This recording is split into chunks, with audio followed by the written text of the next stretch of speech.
राखा प्रभु ताका, कीनो बड़ो कलु महसाका। साधन हेत इति जिन करी, शीस दिया पर सीना उचरी। धर्म हेत साका जिन किया, शीस दिया पर सिर ना दिया। नाटक चेटक किए कुकाजा, प्रभ लोगन कह आवत लाजा। ठीक कर फोर दिलीस सेरा, प्रभ पुर किया पयान। तेग बहादुर सी किरिया, करी न किन्हु आन। तेग बहादुर के चलत, भयो जगत को शोक।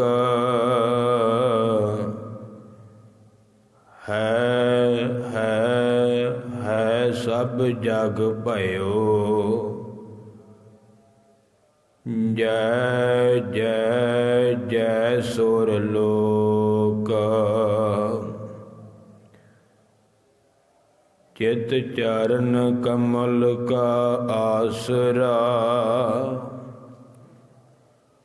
चित चरण कमल संग जोड़िया। मन लोचै बुराइयाँ, गुर शब्दी एहो मन होड़िया। गुर तेग बहादुर बोलिया, धर पाइया धर्म ना छोड़िया। बाहें जिन्ना दी पकड़िया, सिर दीजै बाहें ना छोड़िया। तेग बहादुर सिमरिया, घर नौ निध आवै धाए। सब थाई होए सहाय, तेग बहादुर सिमरिया। घर नौ निध आवै धाए। सब थाई होए सहाय।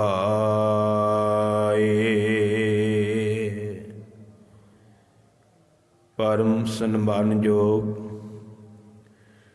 गुरता गद्दी ते सुभाईमान जवार शातार तख जी दे मालक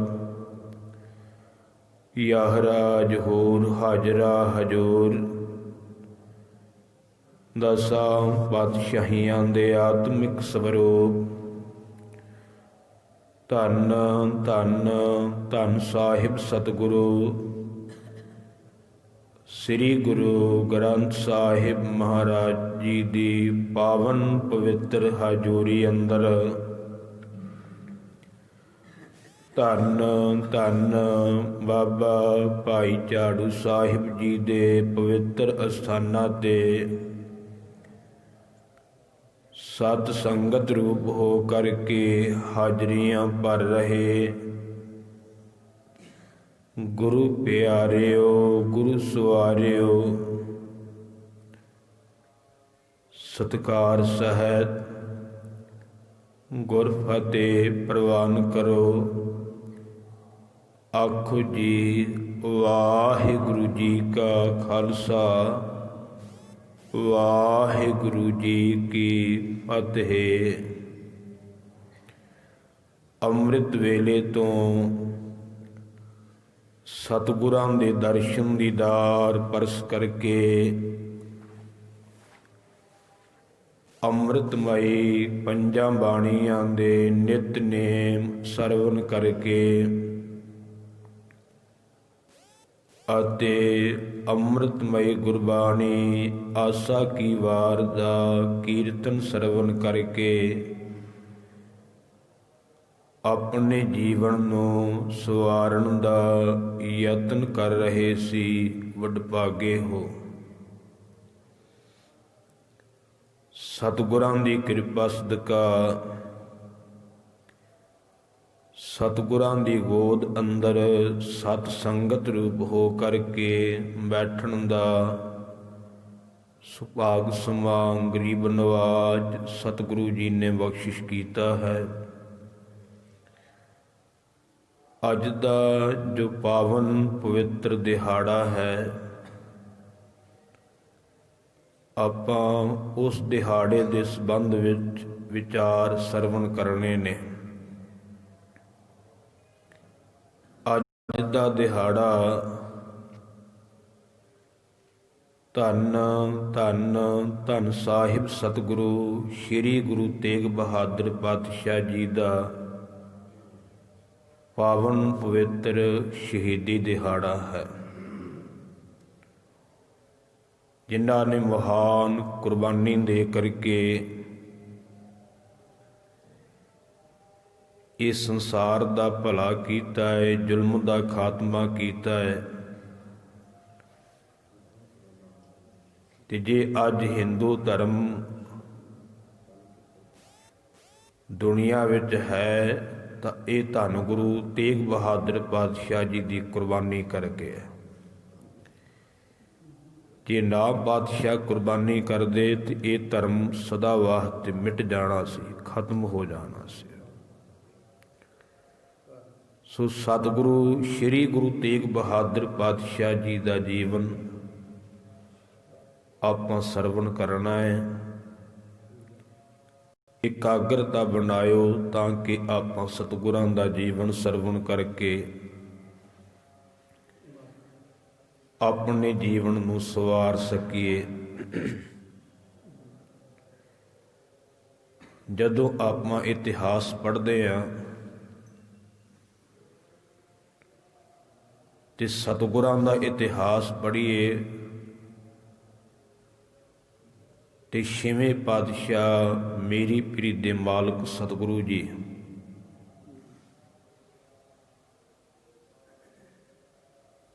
ਜਿਨ੍ਹਾਂ ਦੇ ਗ੍ਰਹਿ ਵਿਖੇ 5 ਸਾਹਿਬਜ਼ਾਦੇ ਇੱਕ ਸਾਹਿਬਜ਼ਾਦੀ ਨੇ ਜਨਮ ਲਿਆ ਹੈ। ਸਤਿਗੁਰੂ ਪਾਤਸ਼ਾਹ ਜੀ ਦੇ 3 ਆਨੰਦ ਕਾਰਜ ਹੋਏ ਸਨ। ਇੱਕ ਡੱਲੇ ਪਿੰਡ ਤੋਂ ਮਾਤਾ ਦਮੋਦਰੀ ਜੀ ਸਨ। ਇਹ ਡੱਲਾ ਪਿੰਡ ਸ੍ਰੀ ਸੁਲਤਾਨਪੁਰ ਸਾਹਿਬ ਦੇ ਨੇੜੇ ਹੈ। ਦੂਜੇ ਮਾਤਾ ਮਰਵਾਹੀ ਜੀ ਇਹ ਮੰਡਿਆਲੇ ਪਿੰਡ ਤੋਂ ਸਨ। ਤੀਸਰੇ ਮਾਤਾ ਨਾਨਕੀ ਜੀ ਜਿਨ੍ਹਾਂ ਦਾ ਪਿੰਡ ਬਾਬਾ ਬਕਾਲਾ ਸੀ।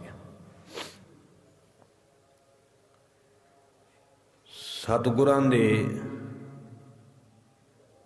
ਗ੍ਰਹਿ ਵਿਖੇ ਸਭ ਤੋਂ ਪਹਿਲਾਂ ਵੱਡੇ ਸਪੁੱਤਰ ਬਾਬਾ ਗੁਰਦਿੱਤਾ ਜੀ ਦਾ ਜਨਮ ਹੋਇਆ ਹੈ।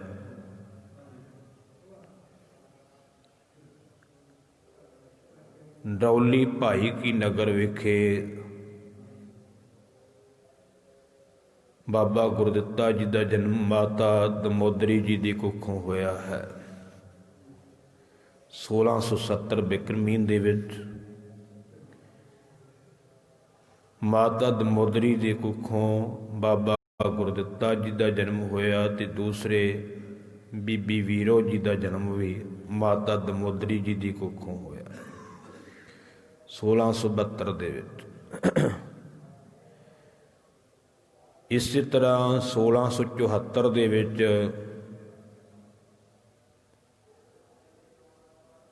ਸੋ ਗੁਰੂ ਪਿਆਰ ਵਾਲਿਓ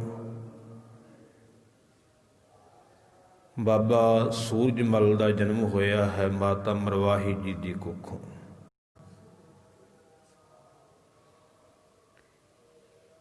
ਇਹ ਬਿਕਰਮੀ ਸੰਮਤ ਹੈ। ਫਿਰ ਮਾਤਾ ਨਾਨਕੀ ਜੀ ਨੇ ਬੇਨਤੀ ਕੀਤੀ, ਮਹਾਰਾਜ ਮੈਨੂੰ ਵੀ ਪੁੱਤਰ ਦੀ ਦਾਤ ਬਖਸ਼ੋ। ਤੇ ਸਤਿਗੁਰਾਂ ਨੇ ਬਚਨ ਕੀਤਾ ਸੀ ਕਿ ਨਾਨਕੀ ਤੇਰੇ ਘਰ ਸਭ ਤੋਂ ਵੱਧ ਪੁੱਤਰ ਹੋਣਗੇ ਅਤੇ ਜਿਹੜੀ ਤੇਰੇ ਪੁੱਤਰ ਨੂੰ ਵਡਿਆਈ ਮਿਲੇਗੀ ਉਹ ਹੋਰ ਕਿਸੇ ਨੂੰ ਨਹੀਂ ਮਿਲੇਗੀ। ਫਿਰ ਮਾਤਾ ਨਾਨਕੀ ਜੀ ਦੇ ਗ੍ਰਹਿ ਵਿਖੇ 3 ਪੁੱਤਰਾਂ ਦਾ ਜਨਮ ਹੋਇਆ, ਬਾਬਾ ਅਣੀ ਰਾਏ ਜੀ ਤੇ ਬਾਬਾ ਅਟਲ ਰਾਏ ਜੀ, ਤੇ ਤੀਸਰੇ ਨੇ ਧੰਨ ਧੰਨ ਸਾਹਿਬ ਸ੍ਰੀ ਗੁਰੂ ਤੇਗ ਬਹਾਦਰ ਪਾਤਸ਼ਾਹ ਜੀ।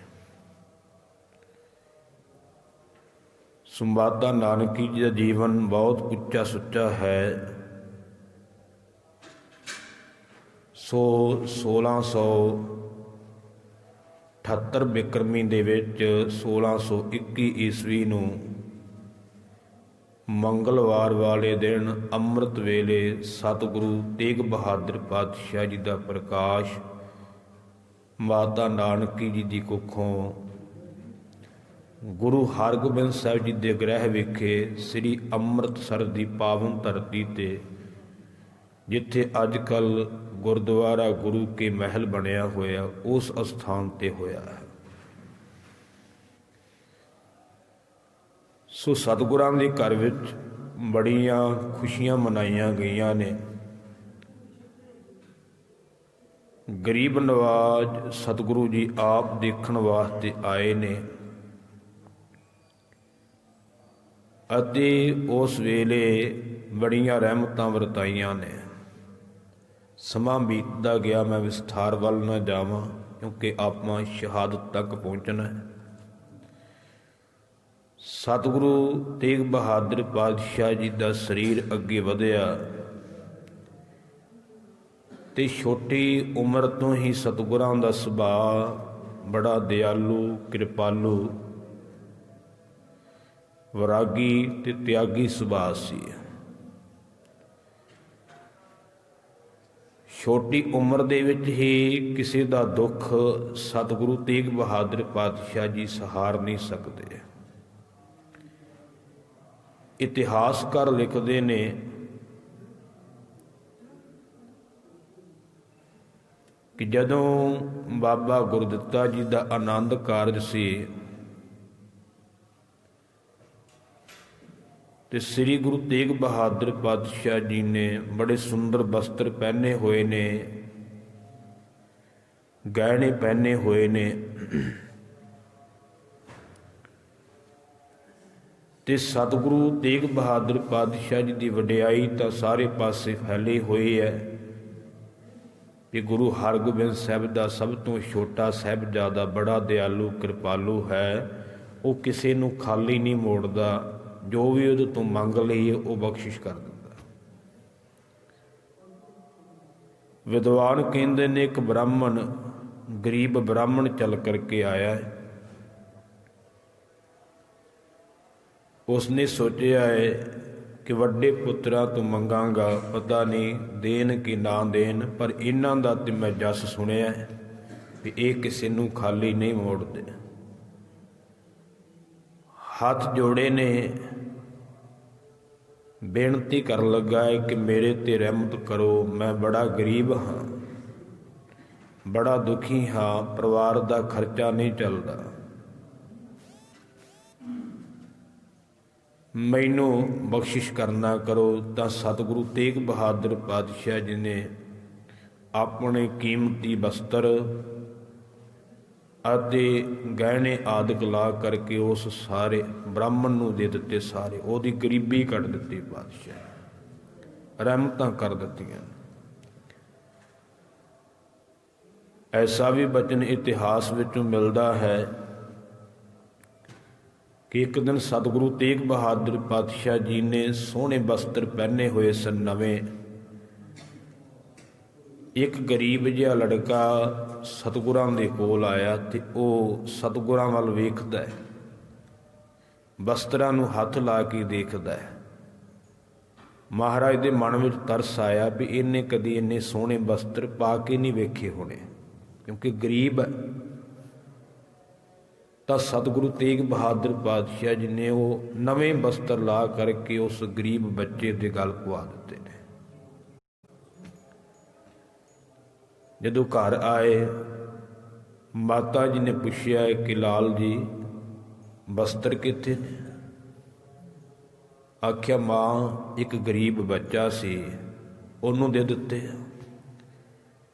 ਮਾਂ ਆਪਣੇ ਕੋਲ ਤੇ ਵਾਧੂ ਆ, ਹੋਰ ਬਣ ਜਾਣਗੇ। ਉਸ ਵਿਚਾਰੇ ਨੂੰ ਪਤਾ ਨਹੀਂ ਸੀ ਮਿਲਣੇ ਕਿ ਨਹੀਂ ਮਿਲਣੇ।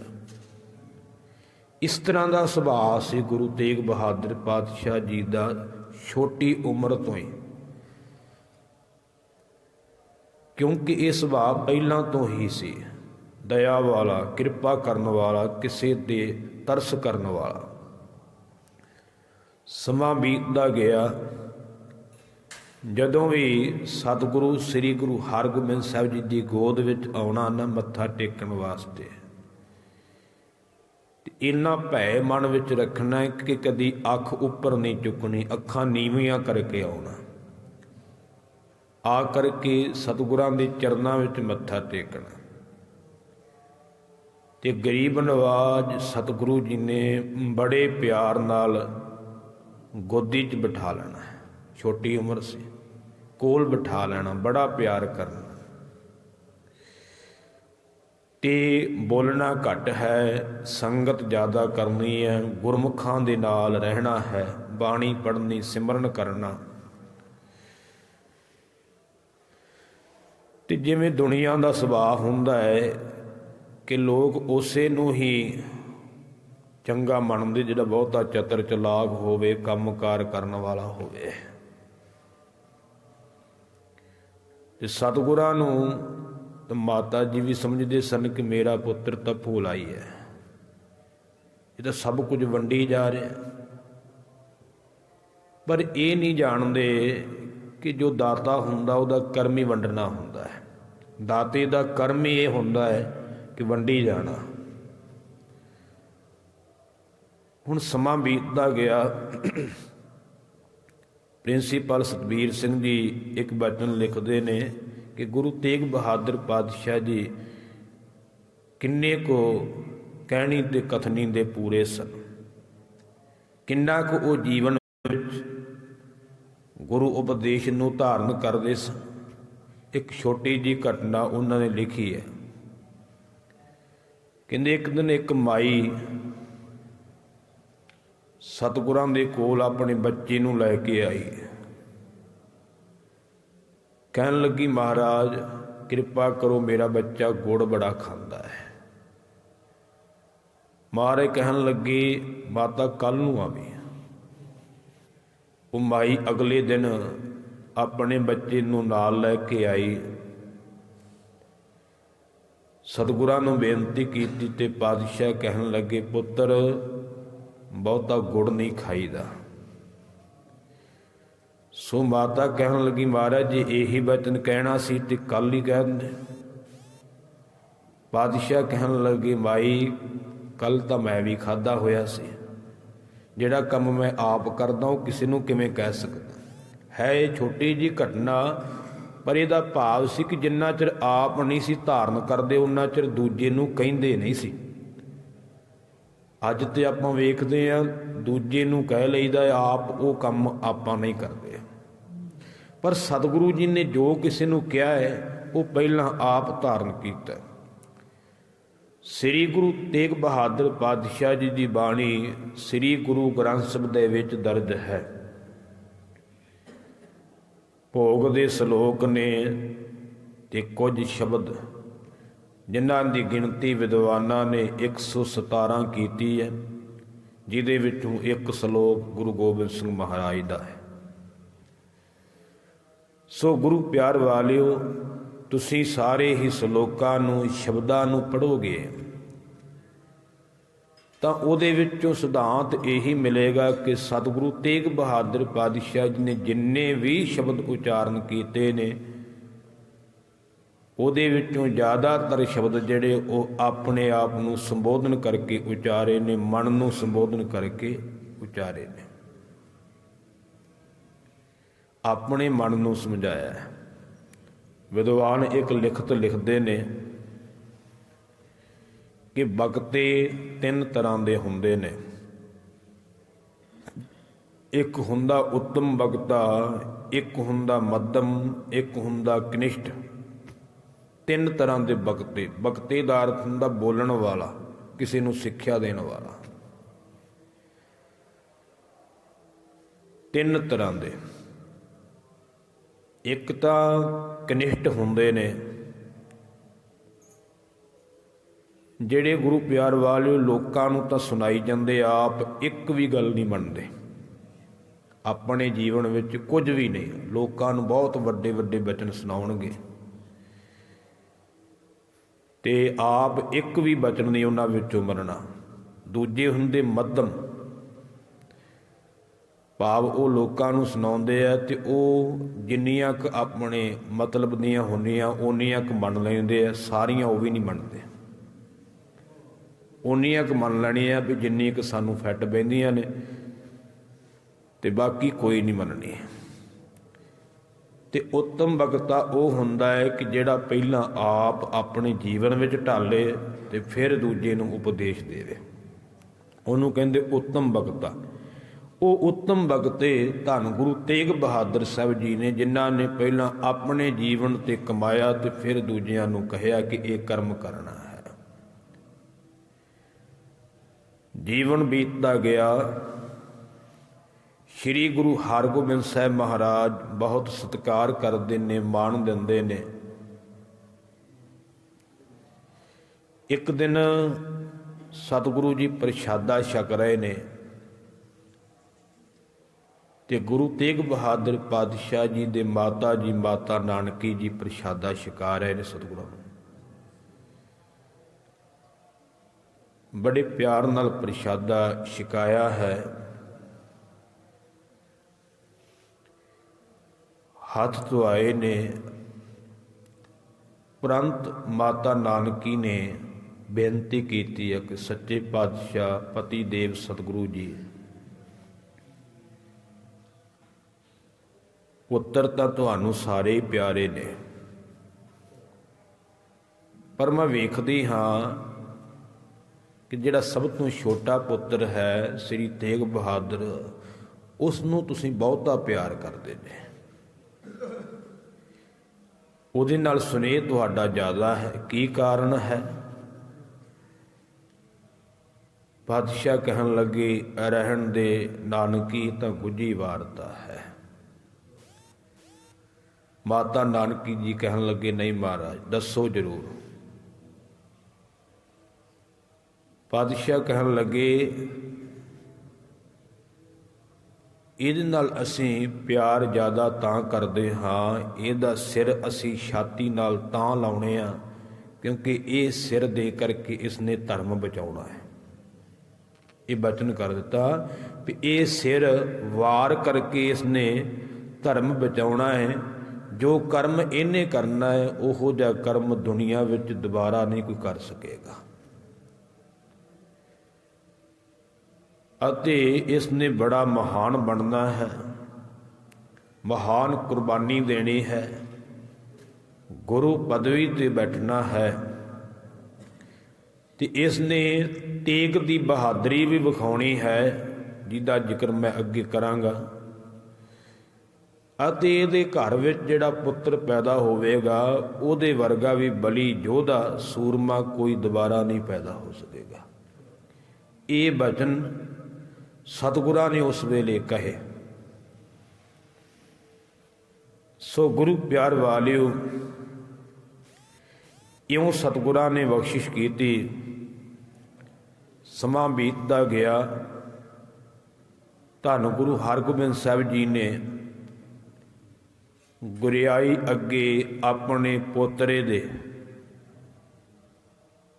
ਸਿਰ ਤੇ ਟਿਕਾ ਦਿੱਤੀ, ਭਾਵ ਕਿ ਆਪਣੇ ਪੋਤਰੇ ਦੇ ਵਿੱਚ ਜੋਤ ਟਿਕਾਈ ਤੇ ਧੰਨ ਗੁਰੂ ਹਰਿਰਾਏ ਸਾਹਿਬ ਜੀ ਨੂੰ ਗੁਰਤਾ ਗੱਦੀ ਦਾ ਮਾਲਕ ਬਣਾਇਆ। ਆਪ ਸਰੀਰ ਤਿਆਗਣ ਦੀ ਤਿਆਰੀ ਕਰ ਲਈ। ਸੋ ਉਸ ਵੇਲੇ ਮਾਤਾ ਮਰਵਾਹੀ ਜੀ ਵੀ ਰੁੱਸ ਗਏ ਕਿ ਮੇਰੇ ਪੁੱਤਰ ਨੂੰ ਗੁਰਿਆਈ ਨਹੀਂ ਮਿਲੀ। ਉਹਨਾਂ ਨੇ ਸਾਜੋ ਸਮਾਨ ਚੁੱਕਿਆ ਤੇ ਤੁਰ ਪਏ ਪੁੱਤਰ ਨੂੰ ਨਾਲ ਲੈ ਕੇ। ਮਹਾਰਾਜ ਨੇ ਬਾਬਾ ਬੁੱਢਾ ਜੀ ਦੇ ਪੁੱਤਰ ਭਾਈ ਭਾਨਾ ਜੀ ਨੂੰ ਭੇਜਿਆ ਕਿ ਜਾਓ ਮੋੜ ਕੇ ਲਿਆਓ। ਮੋੜ ਕੇ ਸਤਿਗੁਰਾਂ ਦੇ ਕੋਲ ਲਿਆਂਦਾ। ਬਾਬਾ ਸੂਰਜਮਲ ਆ ਗਏ। ਆਖਿਆ ਪੁੱਤਰ ਗੁਰੂ ਬਣਨਾ ਚਾਹੁੰਦਾ? ਹੱਥ ਜੋੜੇ ਆਖਿਆ ਨਹੀਂ ਮਹਾਰਾਜ, ਮੈਨੂੰ ਤਾਂ ਸਿੱਖੀ ਬਖਸ਼ਿਓ, ਆਪਣੇ ਚਰਨਾਂ ਦੇ ਨਾਲ ਲਾ ਕੇ ਰੱਖੋ।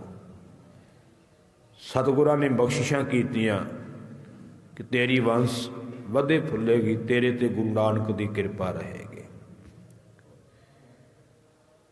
ਹੁਣ ਜਦੋਂ ਸਰੀਰ ਤਿਆਗਣਾ ਸੀ ਤੇ ਮਾਤਾ ਨਾਨਕੀ ਜੀ ਨੇ ਵੀ ਉਸ ਵੇਲੇ ਸਤਿਗੁਰਾਂ ਦੇ ਚਰਨਾਂ ਵਿੱਚ ਬੇਨਤੀ ਕੀਤੀ, ਮਹਾਰਾਜ ਮੈਨੂੰ ਵੀ ਨਾਲ ਲੈ ਚੱਲੋ, ਮੈਂ ਨਹੀਂ ਹੁਣ ਤੁਹਾਡੇ ਤੋਂ ਬਾਅਦ ਰਹਿਣਾ। ਸਤਿਗੁਰੂ ਹਰਗੋਬਿੰਦ ਸਾਹਿਬ ਮਹਾਰਾਜ ਕਹਿਣ ਲੱਗੇ, ਨਾਨਕੀ ਨਹੀਂ, ਅਜੇ ਤੇਰੀ ਪ੍ਰਾਰਬਧ ਹੈ, ਅਜੇ ਤੂੰ ਕੁਝ ਸਮਾਂ ਸੰਸਾਰ ਤੇ ਰਹਿਣਾ ਹੈ, ਆਪਣੇ ਪੁੱਤਰ ਨੂੰ ਤੂੰ ਗੁਰੂ ਬਣਿਆ ਵੇਖਣਾ ਹੈ, ਕੁਰਬਾਨੀ ਵੇਖਣੀ ਹੈ, ਮਹਾਨ ਕਾਰਜ ਕਰਦੇ ਦੇਖਣਾ ਹੈ, ਫਿਰ ਤੂੰ ਆਪਣੇ ਪੋਤਰੇ ਨੂੰ ਖੜਾ ਕਰਕੇ ਆਉਣਾ ਹੈ। ਆਖਿਆ ਪਾਤਸ਼ਾਹ ਗੁਰੂ ਬਣਿਆ, ਗੁਰੂ ਤਾਂ ਤੁਸੀਂ ਆਪਣੇ ਪੋਤਰੇ ਨੂੰ ਬਣਾ ਦਿੱਤਾ, ਹੁਣ ਮੇਰਾ ਪੁੱਤਰ ਗੁਰੂ ਕਿਵੇਂ ਬਣੇਗਾ? ਪਾਤਸ਼ਾਹ ਦੇ ਕੋਲ ਇੱਕ ਰੁਮਾਲ ਸੀ। ਇਹ ਵੀ ਬਚਨ ਵਿਦਵਾਨ ਕਹਿੰਦੇ ਪ੍ਰਸ਼ਾਦਾ ਛਕਣ ਤੋਂ ਬਾਅਦ ਹੀ ਹੋਇਆ ਹੈ। ਹੱਥ ਪੂੰਝੇ ਤੇ ਮਹਾਰਾਜ ਨੇ ਆਖਿਆ, ਨਾਨਕੀ ਜੇ ਨਹੀਂ ਯਕੀਨ ਤੇ ਕਰ ਝੋਲੀ, ਝੋਲੀ ਦੇ ਵਿੱਚ ਉਹ ਰੁਮਾਲ ਪਾ ਦਿੱਤਾ, ਬਖਸ਼ਿਸ਼ ਕਰ ਦਿੱਤੀ। ਅਸਲ ਵਿੱਚ ਸਮਝੀਏ ਤੇ ਉਹ ਰੁਮਾਲ ਕੀ ਸੀ? ਉਹ ਰੁਮਾਲ ਹੀ ਗੁਰੂ ਤੇਗ ਬਹਾਦਰ ਪਾਤਸ਼ਾਹ ਜੀ ਦੇ ਕੋਲ ਗਿਆ ਹੈ। ਉਹ ਰੁਮਾਲ ਹੀ ਇੱਕ ਚਾਦਰ ਦਾ ਰੂਪ ਧਾਰਨ ਕਰ ਗਿਆ ਹੈ।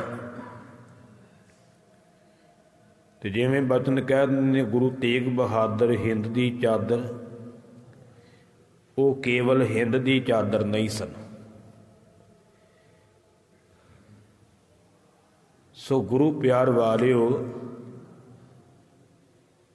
ਜਿਹੜੇ ਕਵੀ ਹੋਏ ਨੇ, ਉਹਨਾਂ ਕਵੀਆਂ ਦੇ ਵਿੱਚੋਂ ਇੱਕ ਕਵੀ ਨੇ ਬੜਾ ਸੁੰਦਰ ਬਚਨ ਲਿਖਿਆ ਹੈ ਕਿ ਧੰਨ ਧੰਨ ਸ੍ਰੀ ਗੁਰੂ ਤੇਗ ਬਹਾਦਰ, ਸਗਲ ਸ੍ਰਿਸ਼ਟ ਪੇ ਢਾਬੀ ਚਾਦਰ। ਸਾਰੀ ਸ੍ਰਿਸ਼ਟੀ ਦੀ ਚਾਦਰ ਨੇ, ਕੇਵਲ ਹਿੰਦ ਦੀ ਚਾਦਰ ਨਹੀਂ। ਚਾਦਰ ਸਾਡੇ ਸਰੀਰ ਦੇ ਪਰਦੇ ਢੱਕਦੀ ਹੈ, ਭਾਵ ਕਿ ਸਾਰੀ ਦੁਨੀਆ ਦੇ ਪਰਦੇ ਢੱਕਣ ਵਾਲੇ ਗੁਰੂ ਤੇਗ ਬਹਾਦਰ ਪਾਤਸ਼ਾਹ। ਠੀਕ ਹੈ, ਉਦੋਂ ਹਿੰਦੂ ਤਬਕਾ ਦੁਖੀ ਸੀ ਤੇ ਹਿੰਦੂਆਂ ਦੇ ਪਰਦੇ ਢੱਕੇ ਮੇਰੇ ਪਾਤਸ਼ਾਹ ਨੇ ਧਰਮ ਬਚਾਇਆ। ਨਾਲ ਬਚਨ ਕੀਤਾ ਗੁਰੂ ਹਰਗੋਬਿੰਦ ਸਾਹਿਬ ਜੀ ਨੇ ਕਿ ਨਾਨਕੀ ਹੁਣ ਤੂੰ ਆਪਣੇ ਪੁੱਤਰ ਨੂੰ ਨਾਲ ਲੈ ਕਰਕੇ ਬਕਾਲੇ ਚਲੀ ਜਾਵੇਂ। ਸ਼੍ਰੀ ਗੁਰੂ ਹਰਗੋਬਿੰਦ ਸਾਹਿਬ ਮਹਾਰਾਜ ਨੇ ਸਰੀਰ ਤਿਆਗ ਦਿੱਤਾ ਹੈ। ਮਾਤਾ ਨਾਨਕੀ ਜੀ ਸ੍ਰੀ ਗੁਰੂ ਤੇਗ ਬਹਾਦਰ ਪਾਤਸ਼ਾਹ ਜੀ ਨਾਲ ਲੈ ਕਰਕੇ ਬਕਾਲੇ ਦੀ ਧਰਤੀ ਤੇ ਆ ਗਏ। ਬਕਾਲੇ ਦੀ ਧਰਤੀ ਤੇ ਸਤਿਗੁਰੂ ਤੇਗ ਬਹਾਦਰ ਪਾਤਸ਼ਾਹ ਜੀ ਦੇ ਨਾਨਕੇ ਸਨ ਤੇ ਜਿੱਥੇ ਉਹ ਅਸਥਾਨ ਬਣਿਆ ਹੋਇਆ ਉਹ ਨਾਨਕਾ ਘਰ ਹੈ। ਬਕਾਲੇ ਦੀ ਧਰਤੀ ਜਿਸ ਨੂੰ ਅੱਜ ਆਪਾਂ ਬਾਬਾ ਬਕਾਲਾ ਸਾਹਿਬ ਕਹਿੰਦੇ ਹਾਂ, ਕਿਉਂਕਿ ਪਹਿਲਾਂ ਕੇਵਲ ਬਕਾਲਾ ਸ਼ਬਦ ਵਰਤਿਆ ਜਾਂਦਾ ਸੀ। ਉੱਥੇ ਗੁਰੂ ਤੇਗ ਬਹਾਦਰ ਪਾਤਸ਼ਾਹ ਜੀ ਨੇ ਮਹਾਨ ਤਪ ਕੀਤਾ ਹੈ, ਬੰਦਗੀ ਕੀਤੀ ਹੈ। ਵਿਦਵਾਨਾਂ ਦੀ ਲਿਖਤ ਮੁਤਾਬਕ 26 ਸਾਲ 9 ਮਹੀਨੇ ਤੇ 13 ਦਿਨ ਸਤਿਗੁਰੂ ਤੇਗ ਬਹਾਦਰ ਪਾਤਸ਼ਾਹ ਜੀ ਨੇ ਮਹਾਨ ਬੰਦਗੀ ਕੀਤੀ। ਉੱਥੇ ਗੁਰਦੁਆਰਾ ਭੋਰਾ ਸਾਹਿਬ ਵੀ ਬਣਿਆ ਹੋਇਆ ਹੈ। ਭਾਵੇਂ ਅੱਜ ਕਈ ਲੋਕ ਉਸ ਗੱਲ ਤੇ ਕਿੰਤੂ ਕਰਦੇ ਨੇ, ਰਹੋ ਵਿਚਾਰ। ਕਹਿੰਦੇ ਜੀ ਸਤਿਗੁਰੂ ਸਾਹਿਬ ਜੀ ਪ੍ਰਚਾਰ ਕਰਦੇ ਰਹੇ। ਗੁਰਮੁਖੋ, ਜੇ ਪ੍ਰਚਾਰ ਕਰਦੇ ਰਹੇ ਨੇ ਸਤਿਗੁਰੂ ਜੀ, ਤੇ ਫਿਰ ਉਹਨਾਂ ਥਾਵਾਂ ਤੇ ਗੁਰਦੁਆਰੇ ਵੀ ਹੋਣੇ ਚਾਹੀਦੇ ਨੇ। ਵੀ ਜਿੱਥੇ ਜਿੱਥੇ ਗਏ ਆ ਨੇੜੇ ਨੇੜੇ ਹੋਣੇ ਚਾਹੀਦੇ ਸੀ ਨਾ ਗੁਰਦੁਆਰੇ, ਕਿਉਂਕਿ ਜਿੱਥੇ ਜਿੱਥੇ ਮਹਾਰਾਜ ਗਏ ਨੇ ਉੱਥੇ ਉੱਥੇ ਗੁਰੂ ਘਰ ਬਣੇ ਹੋਏ ਨੇ। ਤੇ ਪਹਿਲੀ ਗੱਲ, ਗੁਰੂ ਬਣਨ ਤੋਂ ਪਹਿਲਾਂ ਗੁਰੂ ਤੇਗ ਬਹਾਦਰ ਸਾਹਿਬ ਜੀ ਦਾ ਇਤਿਹਾਸ ਵਿੱਚ ਕਿਤੇ ਜ਼ਿਕਰ ਨਹੀਂ ਮਿਲਦਾ ਕਿ ਮਹਾਰਾਜ ਪਹਿਲਾਂ ਪ੍ਰਚਾਰ ਕਰਦੇ ਰਹੇ ਹੋ। ਗੁਰੂ ਬਣਨ ਤੋਂ ਪਹਿਲਾਂ, ਜਦੋਂ ਗੁਰਿਆਈ ਮਿਲੀ ਉਦੋਂ ਬਾਅਦ ਪ੍ਰਚਾਰ ਆਰੰਭ ਕੀਤਾ ਗੁਰੂ ਤੇਗ ਬਹਾਦਰ ਸਾਹਿਬ ਜੀ ਨੇ। ਕਿਉਂਕਿ ਪਹਿਲਾਂ ਤਾਂ ਗੁਰੂ ਹਰਿਰਾਏ ਪਾਤਸ਼ਾਹ ਜੀ, ਗੁਰੂ ਹਰਕ੍ਰਿਸ਼ਨ ਮਹਾਰਾਜ ਜੀ ਆਪ ਪ੍ਰਚਾਰ ਕਰਦੇ ਰਹੇ। ਧਿਆਨ ਦੇਣਾ। ਚਲੋ ਰਹੋ ਵਿਚਾਰ, ਆਪਾਂ ਇਸ ਵਿਸ਼ੇ ਵੱਲ ਨਾ ਜਾਈਏ। ਉਸ ਧਰਤੀ ਤੇ ਮਹਾਨ ਬੰਦਗੀ ਕੀਤੀ ਸਤਿਗੁਰੂ ਪਾਤਸ਼ਾਹ ਜੀ ਨੇ। ਸਮਾਂ ਬੀਤਦਾ ਗਿਆ। ਸ੍ਰੀ ਗੁਰੂ ਹਰਿਰਾਏ ਪਾਤਸ਼ਾਹ ਜੀ ਦੇ 2 ਪੁੱਤਰ ਸਨ। ਵੱਡਾ ਸੀ ਰਾਮ ਰਾਏ ਤੇ ਛੋਟੇ ਸਨ ਸ੍ਰੀ ਗੁਰੂ ਹਰਕ੍ਰਿਸ਼ਨ ਮਹਾਰਾਜ। ਸਤਿਗੁਰੂ ਹਰਿਰਾਏ ਪਾਤਸ਼ਾਹ ਜੀ ਨੇ ਗੁਰਤਾ ਗੱਦੀ ਆਪਣੇ ਛੋਟੇ ਸਾਹਿਬਜ਼ਾਦੇ ਸ੍ਰੀ ਹਰਿਕ੍ਰਿਸ਼ਨ ਜੀ ਨੂੰ ਬਖਸ਼ਿਸ਼ ਕੀਤੀ ਹੈ। ਤੇ ਜਦੋਂ ਸ੍ਰੀ ਗੁਰੂ ਹਰਕ੍ਰਿਸ਼ਨ ਮਹਾਰਾਜ ਗੁਰੂ ਪਦਵੀ ਤੇ ਬੈਠੇ ਨੇ, ਉਸ ਵੇਲੇ ਉਹਨਾਂ ਦੀ ਸਰੀਰ ਦੀ ਉਮਰ ਸੀ 5 ਸਾਲ 2 ਮਹੀਨੇ ਤੇ 16 ਦਿਨਾਂ ਦੀ। ਅੰਦਾਜ਼ਨ ਵੀ 5.25 ਸਾਲ ਦੀ ਉਮਰ ਵਿੱਚ ਗੁਰੂ ਹਰਕ੍ਰਿਸ਼ਨ ਮਹਾਰਾਜ ਗੁਰਤਾ ਗੱਦੀ ਦੇ ਮਾਲਕ ਬਣੇ। ਜਿੱਥੇ ਗੁਰੂ ਹਰਿਰਾਏ ਪਾਤਸ਼ਾਹ ਜੀ ਨੇ ਪ੍ਰਚਾਰ ਕੀਤਾ ਹੈ, ਸੰਗਤਾਂ ਦਾ ਭਲਾ ਕੀਤਾ ਹੈ, ਅਨੇਕਾਂ ਕੌਤਕ ਵਰਤਾਏ ਨੇ, ਤੇ ਗੁਰੂ ਹਰਕ੍ਰਿਸ਼ਨ ਮਹਾਰਾਜ ਨੂੰ ਗੁਰਿਆਈ ਦੇ ਕਰਕੇ ਜੋਤੀ ਜੋਤ ਸਮਾਏ ਨੇ, ਉਸੇ ਤਰ੍ਹਾਂ ਗੁਰੂ ਹਰਕ੍ਰਿਸ਼ਨ ਮਹਾਰਾਜ ਨੇ ਗੁਰਮਤਿ ਦਾ ਪ੍ਰਚਾਰ ਕੀਤਾ। ਅਨੇਕਾਂ ਕੌਤਕ ਰਚੇ। ਦਿੱਲੀ ਗਏ, ਰਸਤੇ ਵਿੱਚ ਪੰਜੋਖਰਾ ਸਾਹਿਬ ਗੂੰਗੇ ਤੋਂ ਅਰਥ ਕਰਵਾਏ, ਸਭ ਤੋਂ ਮਹਾਨ ਕੌਤਕ। ਦਿੱਲੀ ਦੀ ਧਰਤੀ ਤੇ ਅਨੇਕਾਂ ਕੌਤਕ ਕੀਤੇ। ਰਾਜਾ ਜੈ ਸਿੰਘ ਦੀ ਰਾਣੀ ਪਟਰਾਣੀ ਨੂੰ ਪਹਿਚਾਨਣਾ, ਫਿਰ ਉੱਥੇ ਅਨੇਕਾਂ ਹੀ ਰੋਗੀਆਂ ਦਾ ਇਲਾਜ ਕਰਨਾ। ਜਦੋਂ ਬਿਮਾਰੀ ਫੈਲ ਗਈ ਸੀ, ਕੋਈ ਇਲਾਜ ਨਹੀਂ ਸੀ, ਲੋਕ ਮਰਦੇ ਜਾ ਰਹੇ ਸੀ ਦਿਨੋਂ ਦਿਨ। ਪਾਤਸ਼ਾਹ ਨੂੰ ਬੇਨਤੀ ਕੀਤੀ ਤੇ ਉਸ ਵੇਲੇ ਸਤਿਗੁਰਾਂ ਦੇ ਚਰਨ ਧੋ ਕਰਕੇ ਜਲ ਛਕਾਇਆ ਤੇ ਕਈਆਂ ਦੇ ਰੋਗ ਕੱਟੇ ਗਏ। ਫਿਰ ਉੱਥੇ ਇੱਕ ਚਬੱਚਾ ਬਣਾਇਆ, ਲੋਕ ਜ਼ਿਆਦਾ ਸਨ।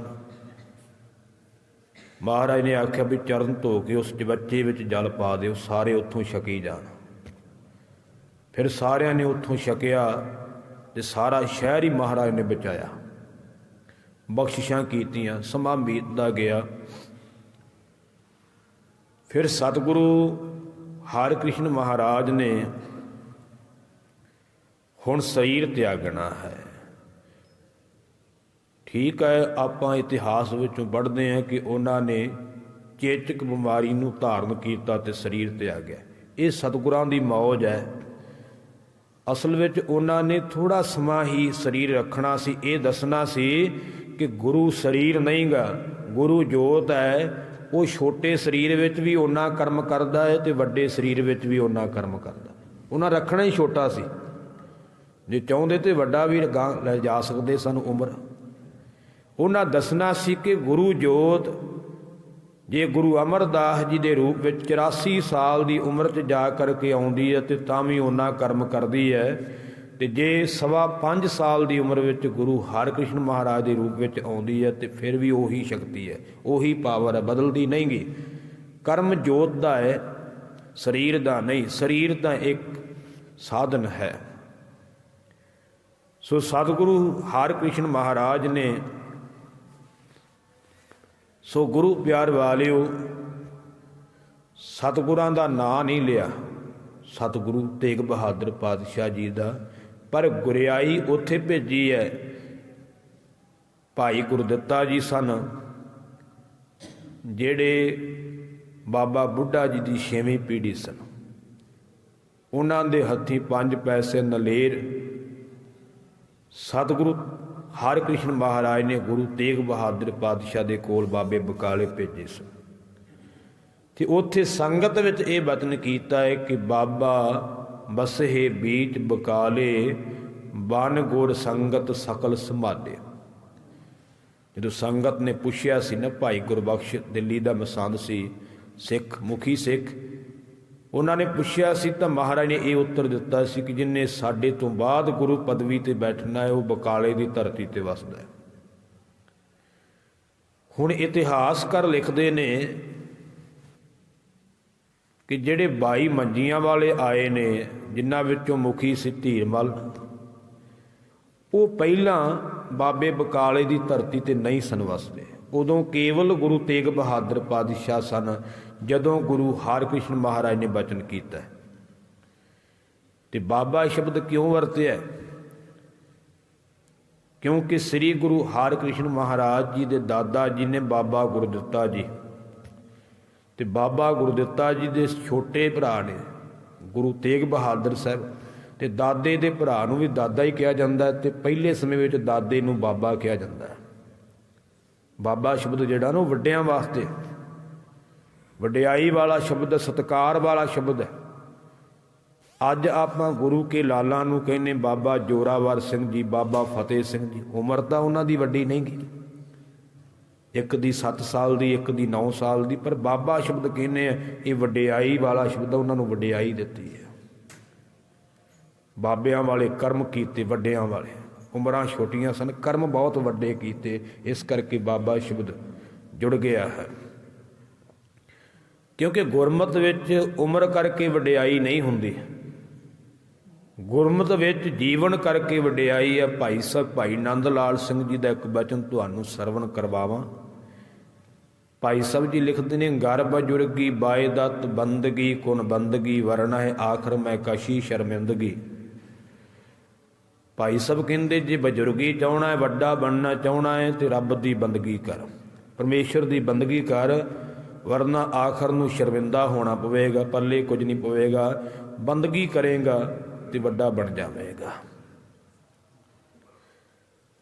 ਸੋ ਗੁਰੂ ਪਿਆਰ ਵਾਲਿਓ, ਇਸ ਕਰਕੇ ਬਾਬਾ ਸ਼ਬਦ ਗੁਰੂ ਹਰਕ੍ਰਿਸ਼ਨ ਮਹਾਰਾਜ ਨੇ ਵਰਤਿਆ।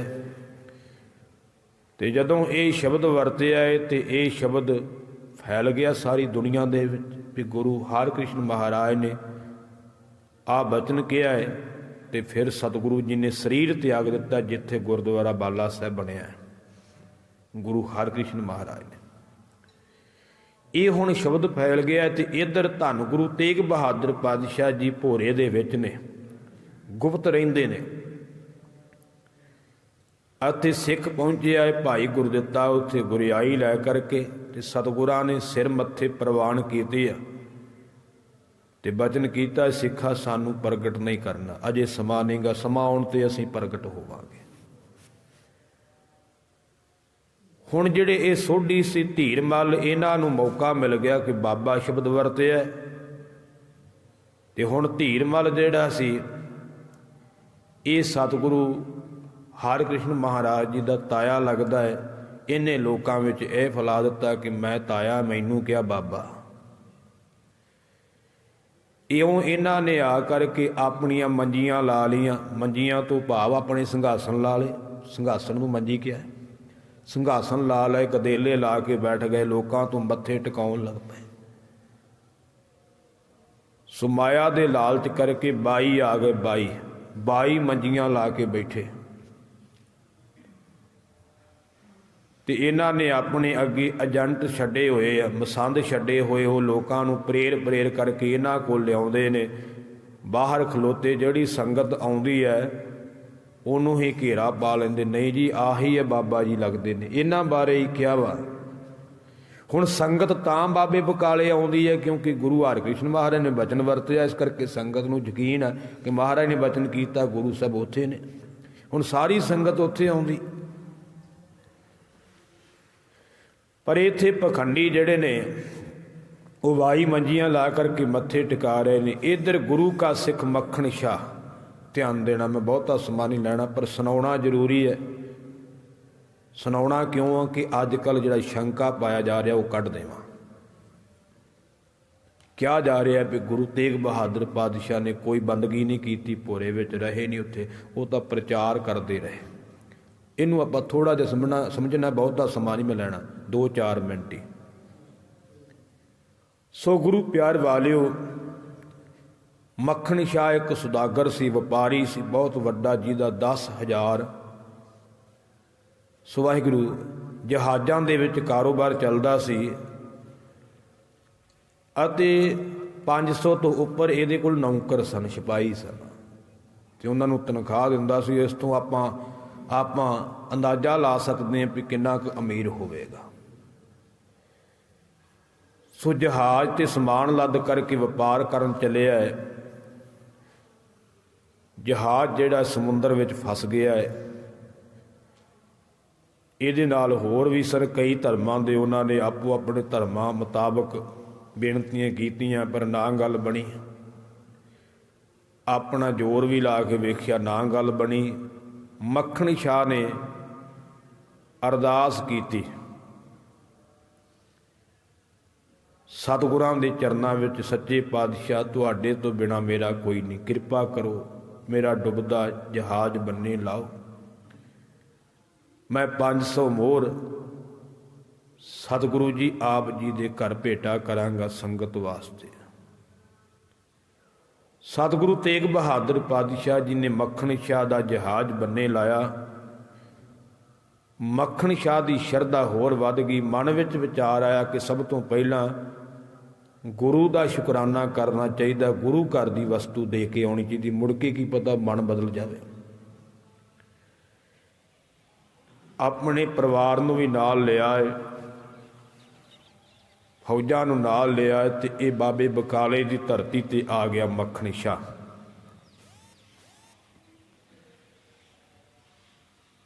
ਤੇ ਗੁਰੂ ਪਿਆਰ ਵਾਲਿਓ,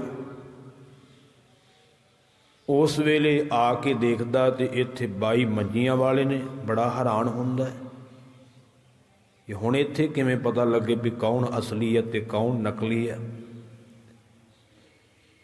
ਫਿਰ ਮੱਖਣ ਸ਼ਾਹ ਨੇ ਇੱਕ ਢੰਗ ਵਰਤਿਆ ਕਿ 2-2 ਮੋਹਰਾਂ ਸਾਰਿਆਂ ਅੱਗੇ ਰੱਖ ਕਰਕੇ ਮੱਥਾ ਟੇਕਾਂਗਾ, ਜਿਹੜਾ ਪੂਰਾ ਹੋਊਗਾ ਆਪੇ ਆਪਣੀ ਵਸਤੂ ਮੰਗ ਲਵੇਗਾ। 2-2 ਮੋਹਰਾਂ ਰੱਖ ਕਰਕੇ ਸਾਰਿਆਂ ਦੇ ਅੱਗੇ ਮੱਥਾ ਟੇਕਿਆ ਤੇ ਕਿਸੇ ਨੇ ਮੋਹਰਾਂ ਨਹੀਂ ਮੰਗੀਆਂ। 500 ਮੋਹਰ ਕਿਸੇ ਨੇ ਮੰਗੀ ਨਹੀਂ, ਤੇ ਨਾ ਹੀ ਘਟਨਾ ਦੱਸੀ ਆ ਵੀ ਕਿਵੇਂ ਜਹਾਜ਼ ਬੰਨੇ ਲਾਇਆ। ਨਿਰਾਸ਼ ਹੋ ਗਿਆ ਮੱਖਣ ਸ਼ਾਹ ਵੀ ਹੁਣ ਕਿੱਥੇ ਜਾਵਾਂ, ਇਹ ਤਾਂ 22 ਹੈ। ਜਿਵੇਂ ਬਾਬਾ ਫਰੀਦ ਜੀ ਬਚਨ ਕਰਦੇ ਨੇ, ਫਰੀਦਾ ਗੱਲੀ ਸੋ ਸੱਜਣ 20, ਇੱਕ ਢੁਢੇਂਦੀ ਨਾ ਲਾਹਾਂ। ਗੱਲਾਂ ਵਾਲੇ ਤੇ 20-22 ਬੈਠੇ ਆ, ਪਰ ਜਿਹਨੂੰ ਮੱਖਣ ਸ਼ਾਹ ਲੱਭਦਾ ਉਹ ਨਹੀਂ ਮਿਲਦਾ ਪਿਆ। ਪੁੱਛਿਆ ਵੀ ਇੱਥੇ ਹੋਰ ਵੀ ਕੋਈ ਹੈ? ਆਖਿਆ ਇਹ ਇੱਕ ਸਾਧੂ ਰੱਬ ਦਾ ਪਿਆਰਾ ਹੈ, ਗੁਰੂ ਹਰਗੋਬਿੰਦ ਸਾਹਿਬ ਦਾ ਸਾਹਿਬਜ਼ਾਦਾ ਹੈ, ਉਹ ਗੁਪਤ ਰਹਿੰਦਾ ਹੈ, ਉਹੀ ਆ, ਹੋਰ ਤਾਂ ਕੋਈ ਨਹੀਂ ਇੱਥੇ, ਉਹ ਪਹਿਲਾਂ ਤੋਂ ਇੱਥੇ ਰਹਿੰਦਾ। ਮੱਖਣ ਸ਼ਾਹ ਉਸ ਵੇਲੇ ਚੱਲ ਕਰਕੇ ਆਇਆ ਸਤਿਗੁਰਾਂ ਦੇ ਚਰਨਾਂ 'ਚ। ਗੁਰੂ ਤੇਗ ਬਹਾਦਰ ਪਾਤਸ਼ਾਹ ਨੂੰ ਵੀ 2 ਮੋਹਰਾਂ ਰੱਖ ਕਰਕੇ ਮੱਥਾ ਟੇਕਿਆ ਤੇ ਪਾਤਸ਼ਾਹ ਕਹਿਣ ਲੱਗੇ, ਮੱਖਣ ਸ਼ਾਹ, ਗੁਰੂ ਪੈਸਿਆਂ ਦਾ ਭੁੱਖਾ ਨਹੀਂ ਗਾ, ਗੁਰੂ ਕੋਲੇ ਕੋਈ ਘਾਟ ਨਹੀਂ, ਪਰ ਸਿੱਖਾ ਜਿਹੜਾ ਬਚਨ ਕਰੀਏ ਗੁਰੂ ਨਾਲ ਉਹ ਬਚਨ ਪਾਲੀਦਾ ਹੈ। ਸੁਖੀਆਂ 5 ਮੋਹਰਾਂ ਤੇ ਸੋ ਵਾਹਿਗੁਰੂ ਸੁਖੀਆਂ 500 ਮੋਹਰਾਂ 'ਚ ਚੜਾਉਂਦਾ ਦੋ ਪਿਆ ਏ। ਮਹਾਂਪੁਰਖ ਤਾਂ ਕਹਿੰਦੇ ਨੇ ਸਤਿਗੁਰਾਂ ਨੇ ਆਪਣੇ ਮੋਢੇ ਤੋਂ ਚੋਲਾ ਲਾ ਕੇ ਵਿਖਾਇਆ ਵੀ ਆਹ ਵੇਖ ਜਦੋਂ ਤੇਰਾ ਜਹਾਜ਼ ਬੰਨੇ ਲਾਇਆ ਕਿਵੇਂ ਕਿੱਲ ਚੁਭੇ ਹੋਏ ਨੇ। ਉਸ ਵੇਲੇ ਮੱਖਣ ਸ਼ਾਹ ਸਤਿਗੁਰਾਂ ਦੇ ਚਰਨੀ ਪਿਆ ਤੇ ਮੋਹਰਾਂ ਅਰਪਣ ਕੀਤੀਆਂ ਨੇ। ਗਰੀਬ ਨਵਾਜ ਸਤਿਗੁਰਾਂ ਨੇ ਆਖਿਆ ਮੱਖਣ ਸ਼ਾਹ ਸਾਨੂੰ ਪ੍ਰਗਟ ਨਾ ਕਰੀ, ਜਿਹੜੀ ਤੇਰੀ ਭਾਵਨਾ ਪੂਰੀ ਹੋ ਗਈ ਹੋਰ ਵੀ ਤੇਰੇ ਤੇ ਰਹਿਮਤਾਂ ਹੋ ਜਾਣਗੀਆਂ, ਪਰ ਬਾਹਰ ਨਾ ਕਿਸੇ ਨੂੰ ਦੱਸੀ। ਮੱਖਣ ਸ਼ਾਹ ਬਾਹਰ ਆਇਆ, ਪਰ ਜਦੋਂ ਸਿੱਖ ਨੇ ਵੇਖਿਆ ਵੀ ਲੋਕ ਸੰਗਤਾਂ ਭਰਮ ਵਿੱਚ ਪਈਆਂ ਨੇ ਤੇ ਇਹ ਪਰਉਪਕਾਰ ਕਰਨਾ ਚਾਹੀਦਾ, ਕਹਿੰਦੇ ਨੇ ਮੱਖਣ ਸ਼ਾਹ ਕੋਠੇ ਤੇ ਚੜ ਗਿਆ ਤੇ ਹੱਥ ਵਿੱਚ ਉਸਨੇ ਪਰਣਾ ਪਕੜਿਆ, ਸਾਫਾ ਘੁਮਾਈ ਜਾਂਦਾ ਤੇ ਕਹਿੰਦਾ ਗੁਰੂ ਕੀ ਸੰਗਤੇ ਸਾਚਾ ਗੁਰ ਲਾਧੋ ਰੇ, ਸਾਚਾ ਗੁਰ ਲਾਧੋ ਰੇ, ਸੱਚਾ ਗੁਰੂ ਲੱਭ ਪਿਆ ਹੈ, ਸੱਚਾ ਗੁਰੂ ਲੱਭ ਪਿਆ ਹੈ। ਤੇ ਸੰਗਤਾਂ ਉਮੜ ਕਰਕੇ ਸਤਿਗੁਰਾਂ ਦੇ ਚਰਨਾਂ ਵਿੱਚ ਆਈਆਂ ਨੇ। ਸਤਿਗੁਰੂ ਤੇਗ ਬਹਾਦਰ ਪਾਤਸ਼ਾਹ ਜੀ ਪ੍ਰਗਟ ਹੋਏ ਨੇ, ਗੁਰਤਾ ਗੱਦੀ ਦੇ ਸਿੰਘਾਸਨ ਤੇ ਬੈਠੇ ਨੇ। ਇਉਂ ਮੱਖਣ ਸ਼ਾਹ ਨੇ ਸਤਿਗੁਰਾਂ ਨੂੰ ਪ੍ਰਗਟ ਕੀਤਾ ਹੈ। ਤੇ ਹੁਣ ਜਿਹੜੇ ਕਹਿ ਰਹੇ ਨੇ ਵੀ ਮਹਾਰਾਜ ਪ੍ਰਚਾਰ ਕਰਦੇ ਰਹੇ, ਭੋਰੇ 'ਚ ਨਹੀਂ ਰਹੇ, ਤੇ ਜਾਂ ਦੋਗਲੀ ਜੀ ਗੱਲ ਕਰ ਦਿੰਦੇ ਆ ਵੀ ਹਾਂ ਭੋਰੇ 'ਚ ਵੀ ਰਹਿੰਦੇ ਸਨ ਤੇ ਪ੍ਰਚਾਰ ਵੀ ਕਰਦੇ ਸਨ। ਉਹਨਾਂ ਨੂੰ ਪੁੱਛਿਆ ਜਾਵੇ ਕਿ ਜੇ ਮਹਾਰਾਜ ਬਾਹਰ ਵਿਚਰਦੇ ਸੀ ਤੇ ਫਿਰ ਮੱਖਣ ਸ਼ਾਹ ਨੂੰ ਲੱਭਣ ਵਿੱਚ ਦਿੱਕਤ ਕਿਉਂ ਆਈ? ਫਿਰ ਤਾਂ ਲੋਕਾਂ ਨੂੰ ਪਤਾ ਹੀ ਸੀ, ਸਾਰੀ ਦੁਨੀਆ ਨੂੰ, ਫਿਰ ਤਾਂ ਲੱਭਣਾ ਕਿਹਨੂੰ ਆ? ਜਦੋਂ ਮਹਾਰਾਜ ਛੁਪੇ ਹੀ ਨਹੀਂ ਤੇ ਫਿਰ ਲੱਭਣਾ ਕਿਹਨੂੰ? ਸਵਾਲ ਉੱਠਦਾ ਨਾ ਵੀ ਜਦੋਂ ਮਹਾਰਾਜ ਛੁਪੇ ਹੀ ਨਹੀਂ ਤੇ ਲੱਭਾਂਗੇ ਕਿਉਂ? ਜੇ ਤਾਂ ਮਹਾਰਾਜ ਪ੍ਰਚਾਰ ਕਰਦੇ ਰਹੇ ਆ ਤੇ ਫਿਰ ਤਾਂ ਹਰ ਪਿੰਡ 'ਚ ਪਤਾ ਹੋਣਾ ਗੁਰੂ ਸਾਹਿਬ ਦਾ ਵੀ ਮਹਾਰਾਜ ਪ੍ਰਚਾਰ ਕਰਦੇ ਨੇ, ਫਿਰ ਤਾਂ ਮੱਖਣ ਸ਼ਾਹ ਨੂੰ ਲੱਭਣ ਦੀ ਲੋੜ ਹੀ ਨਹੀਂ। ਤੇ ਫਿਰ ਮਹਾਰਾਜ ਨੇ ਕਿਉਂ ਵਰਜਣਾ ਸੀ ਮੱਖਣ ਸ਼ਾਹ ਨੂੰ ਵੀ ਸਾਨੂੰ ਪ੍ਰਗਟ ਨਾ ਕਰੀ, ਜਦੋਂ ਮਹਾਰਾਜ ਆਪ ਹੀ ਪ੍ਰਗਟ ਸਨ? ਸਵਾਲ ਬੜੇ ਉੱਠਦੇ ਆ। ਤੇ ਫਿਰ ਇਹ ਦਿਨ ਕਿਉਂ ਮਨਾਇਆ ਜਾਂਦਾ ਮੱਖਣ ਸ਼ਾਹ ਦਾ ਵੀ ਸਾਚਾ ਗੁਰ ਲਾਧੋ ਰੇ? ਫਿਰ ਇਹ ਦਿਨ ਵੀ ਨਹੀਂ ਮਨਾਉਣਾ ਚਾਹੀਦਾ, ਕਿਉਂਕਿ ਜਦੋਂ ਲੱਭੇ ਹੀ ਨਹੀਂ। ਇਹ ਸੋਚਣ ਦੀ ਲੋੜ ਹੈ। ਇਹ ਇਤਿਹਾਸ ਖਤਮ ਕੀਤਾ ਜਾ ਰਿਹਾ ਹੈ, ਪਰ ਅਸੀਂ ਉਹਨਾਂ ਮੂਰਖਾਂ ਦੇ ਮਗਰ ਲੱਗ ਕਰਕੇ ਸਤਿਗੁਰਾਂ ਤੇ ਸ਼ੱਕ ਕਰ ਬੈਠਦੇ। ਗੁਰਮੁਖੋ ਨਹੀਂ, ਮੇਰਾ ਤੇ ਸੁਭਾਅ ਇਹ ਹੈ ਕਿ ਮੈਂ ਬ੍ਰਹਮ ਗਿਆਨੀ ਰੱਬ ਦੇ ਪਿਆਰਿਆਂ ਦੀ ਗੱਲ ਨੂੰ ਸਹੀ ਮੰਨਦਾ ਹੁੰਦਾ, ਮੂਰਖਾਂ ਦੀ ਨਹੀਂ। ਇਹਨਾਂ ਦੀ ਕੋਈ ਕੁਰਬਾਨੀ ਹੈਗੀ, ਜਿਨ੍ਹਾਂ ਨੇ ਮਹਾਨ ਕੁਰਬਾਨੀਆਂ ਦਿੱਤੀਆਂ, ਕੌਮ ਵਾਸਤੇ ਕੁਝ ਕੀਤਾ ਹੈ। ਸੰਤ ਗਿਆਨੀ ਕਰਤਾਰ ਸਿੰਘ ਜੀ ਖਾਲਸਾ ਭਿੰਡਰਾਂ ਵਾਲੇ, ਜਿਨ੍ਹਾਂ ਨੇ ਕੌਮ ਵਾਸਤੇ ਆਪਣਾ ਸਰੀਰ ਵਾਰ ਦਿੱਤਾ। ਡਾਕਟਰ ਕਹਿੰਦੇ ਸੀ ਤੁਹਾਡੇ ਵਾਲ ਸੋ ਵਾਹਿਗੁਰੂ ਕੇਸ ਲਾਉਣੇ ਪੈਣੇ, ਛਾਤੀ ਤੋਂ ਆਪਰੇਸ਼ਨ ਹੋ ਜਾਵੇਗਾ, ਬਚ ਜਾਓਗੇ। ਮਹਾਂਪੁਰਖ ਕਹਿੰਦੇ ਨਾ, ਇਹ ਜਿੰਦ ਜਾਂਦੀ ਤੇ ਜਾਵੇ ਪਰ ਕੇਸ ਨਹੀਂ ਲੈ ਸਕਦੇ। ਜਿੰਦ ਵਾਰਨ ਵਾਲੀ ਗੱਲ ਹੋਈ ਨਾ। ਉਹਨਾਂ ਦਾ ਇਤਿਹਾਸ ਉਹਨਾਂ ਕੋਲੋਂ ਸੁਣ ਕੇ ਵੇਖੋ, ਰਿਕਾਰਡਿੰਗ ਆ ਮੇਰੇ ਕੋਲ। ਸੰਤ ਜਰਨੈਲ ਸਿੰਘ ਜੀ ਖਾਲਸਾ ਭਿੰਡਰਾਂ ਵਾਲੇ ਮਹਾਂਪੁਰਖ, ਉਹਨਾਂ ਦੀ ਰਿਕਾਰਡਿੰਗ ਸੁਣ ਕੇ ਵੇਖ ਲਓ। ਹੋਰ ਅਨੇਕਾਂ ਨੇ ਗਿਆਨੀ ਸੰਤ ਸਿੰਘ ਜੀ ਮਸਕੀਨ, ਭਾਈ ਪਿੰਦਰਪਾਲ ਸਿੰਘ ਜੀ ਹੁਣ ਵੀ ਹੈਗੇ, ਉਹਨਾਂ ਕੋਲ ਸੁਣ ਸਕਦੇ। ਕਿ ਉਹਨਾਂ ਨੂੰ ਕੋਈ ਗਿਆਨ ਨਹੀਂ? ਇੰਨੇ ਵਿਦਵਾਨ ਨੇ ਜਿਨ੍ਹਾਂ ਨੇ ਬੋਲਿਆ। ਇੱਕ ਬੰਦਾ ਮੇਰੇ ਵਰਗਾ ਉੱਠ ਕੇ ਆਖੇ ਵੀ ਸਾਰੇ ਹੀ ਗਲਤ ਨੇ, ਮੈਂ ਹੀ ਗੱਲਾਂ ਸਹੀ ਹਾਂ। ਸੋ ਇਹਨੂੰ ਸੋਚਣ ਦੀ ਲੋੜ ਹੈ। ਰਹੋ ਵਿਚਾਰ, ਮੈਂ ਇਸ ਤੋਂ ਵੱਧ ਨਹੀਂ ਕਹਿਣਾ ਕੁਝ ਵੀ, ਇਹ ਤੁਸੀਂ ਅੱਗੇ ਆਪ ਨਿਰਣਾ ਕਰ ਲਿਓ। ਸੋ ਇਉਂ ਮਹਾਰਾਜ ਨੂੰ ਪ੍ਰਗਟ ਕੀਤਾ ਉਸ ਥਾਂ ਤੇ, ਸਤਿਗੁਰੂ ਜੀ ਪ੍ਰਗਟ ਹੋਏ। ਉਸ ਤੋਂ ਬਾਅਦ ਮਹਾਰਾਜ ਨੇ ਪ੍ਰਚਾਰ ਆਰੰਭ ਕੀਤਾ। ਫਿਰ ਸਤਿਗੁਰੂ ਪਾਤਸ਼ਾਹ ਜੀ ਜਦੋਂ ਬਾਬੇ ਬਕਾਲੇ ਪ੍ਰਗਟ ਹੋਏ, ਕਈ ਤਰ੍ਹਾਂ ਦੇ ਉਪਦਰਵ ਵੀ ਹੋਏ। ਧੀਰਮਲ ਨੇ ਕਹਿ ਕਰਕੇ ਸ਼ੀਹੇ ਮਸੰਦ ਤੋਂ ਮਹਾਰਾਜ ਤੇ 2 ਵਾਰ ਗੋਲੀ ਚਲਾਈ।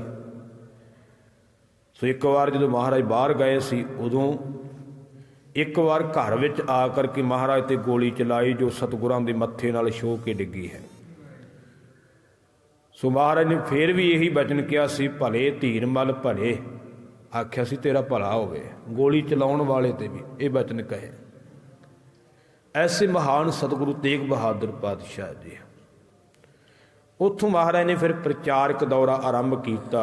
ਸਭ ਤੋਂ ਪਹਿਲਾਂ ਸਤਿਗੁਰੂ ਜੀ ਸ੍ਰੀ ਅੰਮ੍ਰਿਤਸਰ ਸਾਹਿਬ ਗਏ।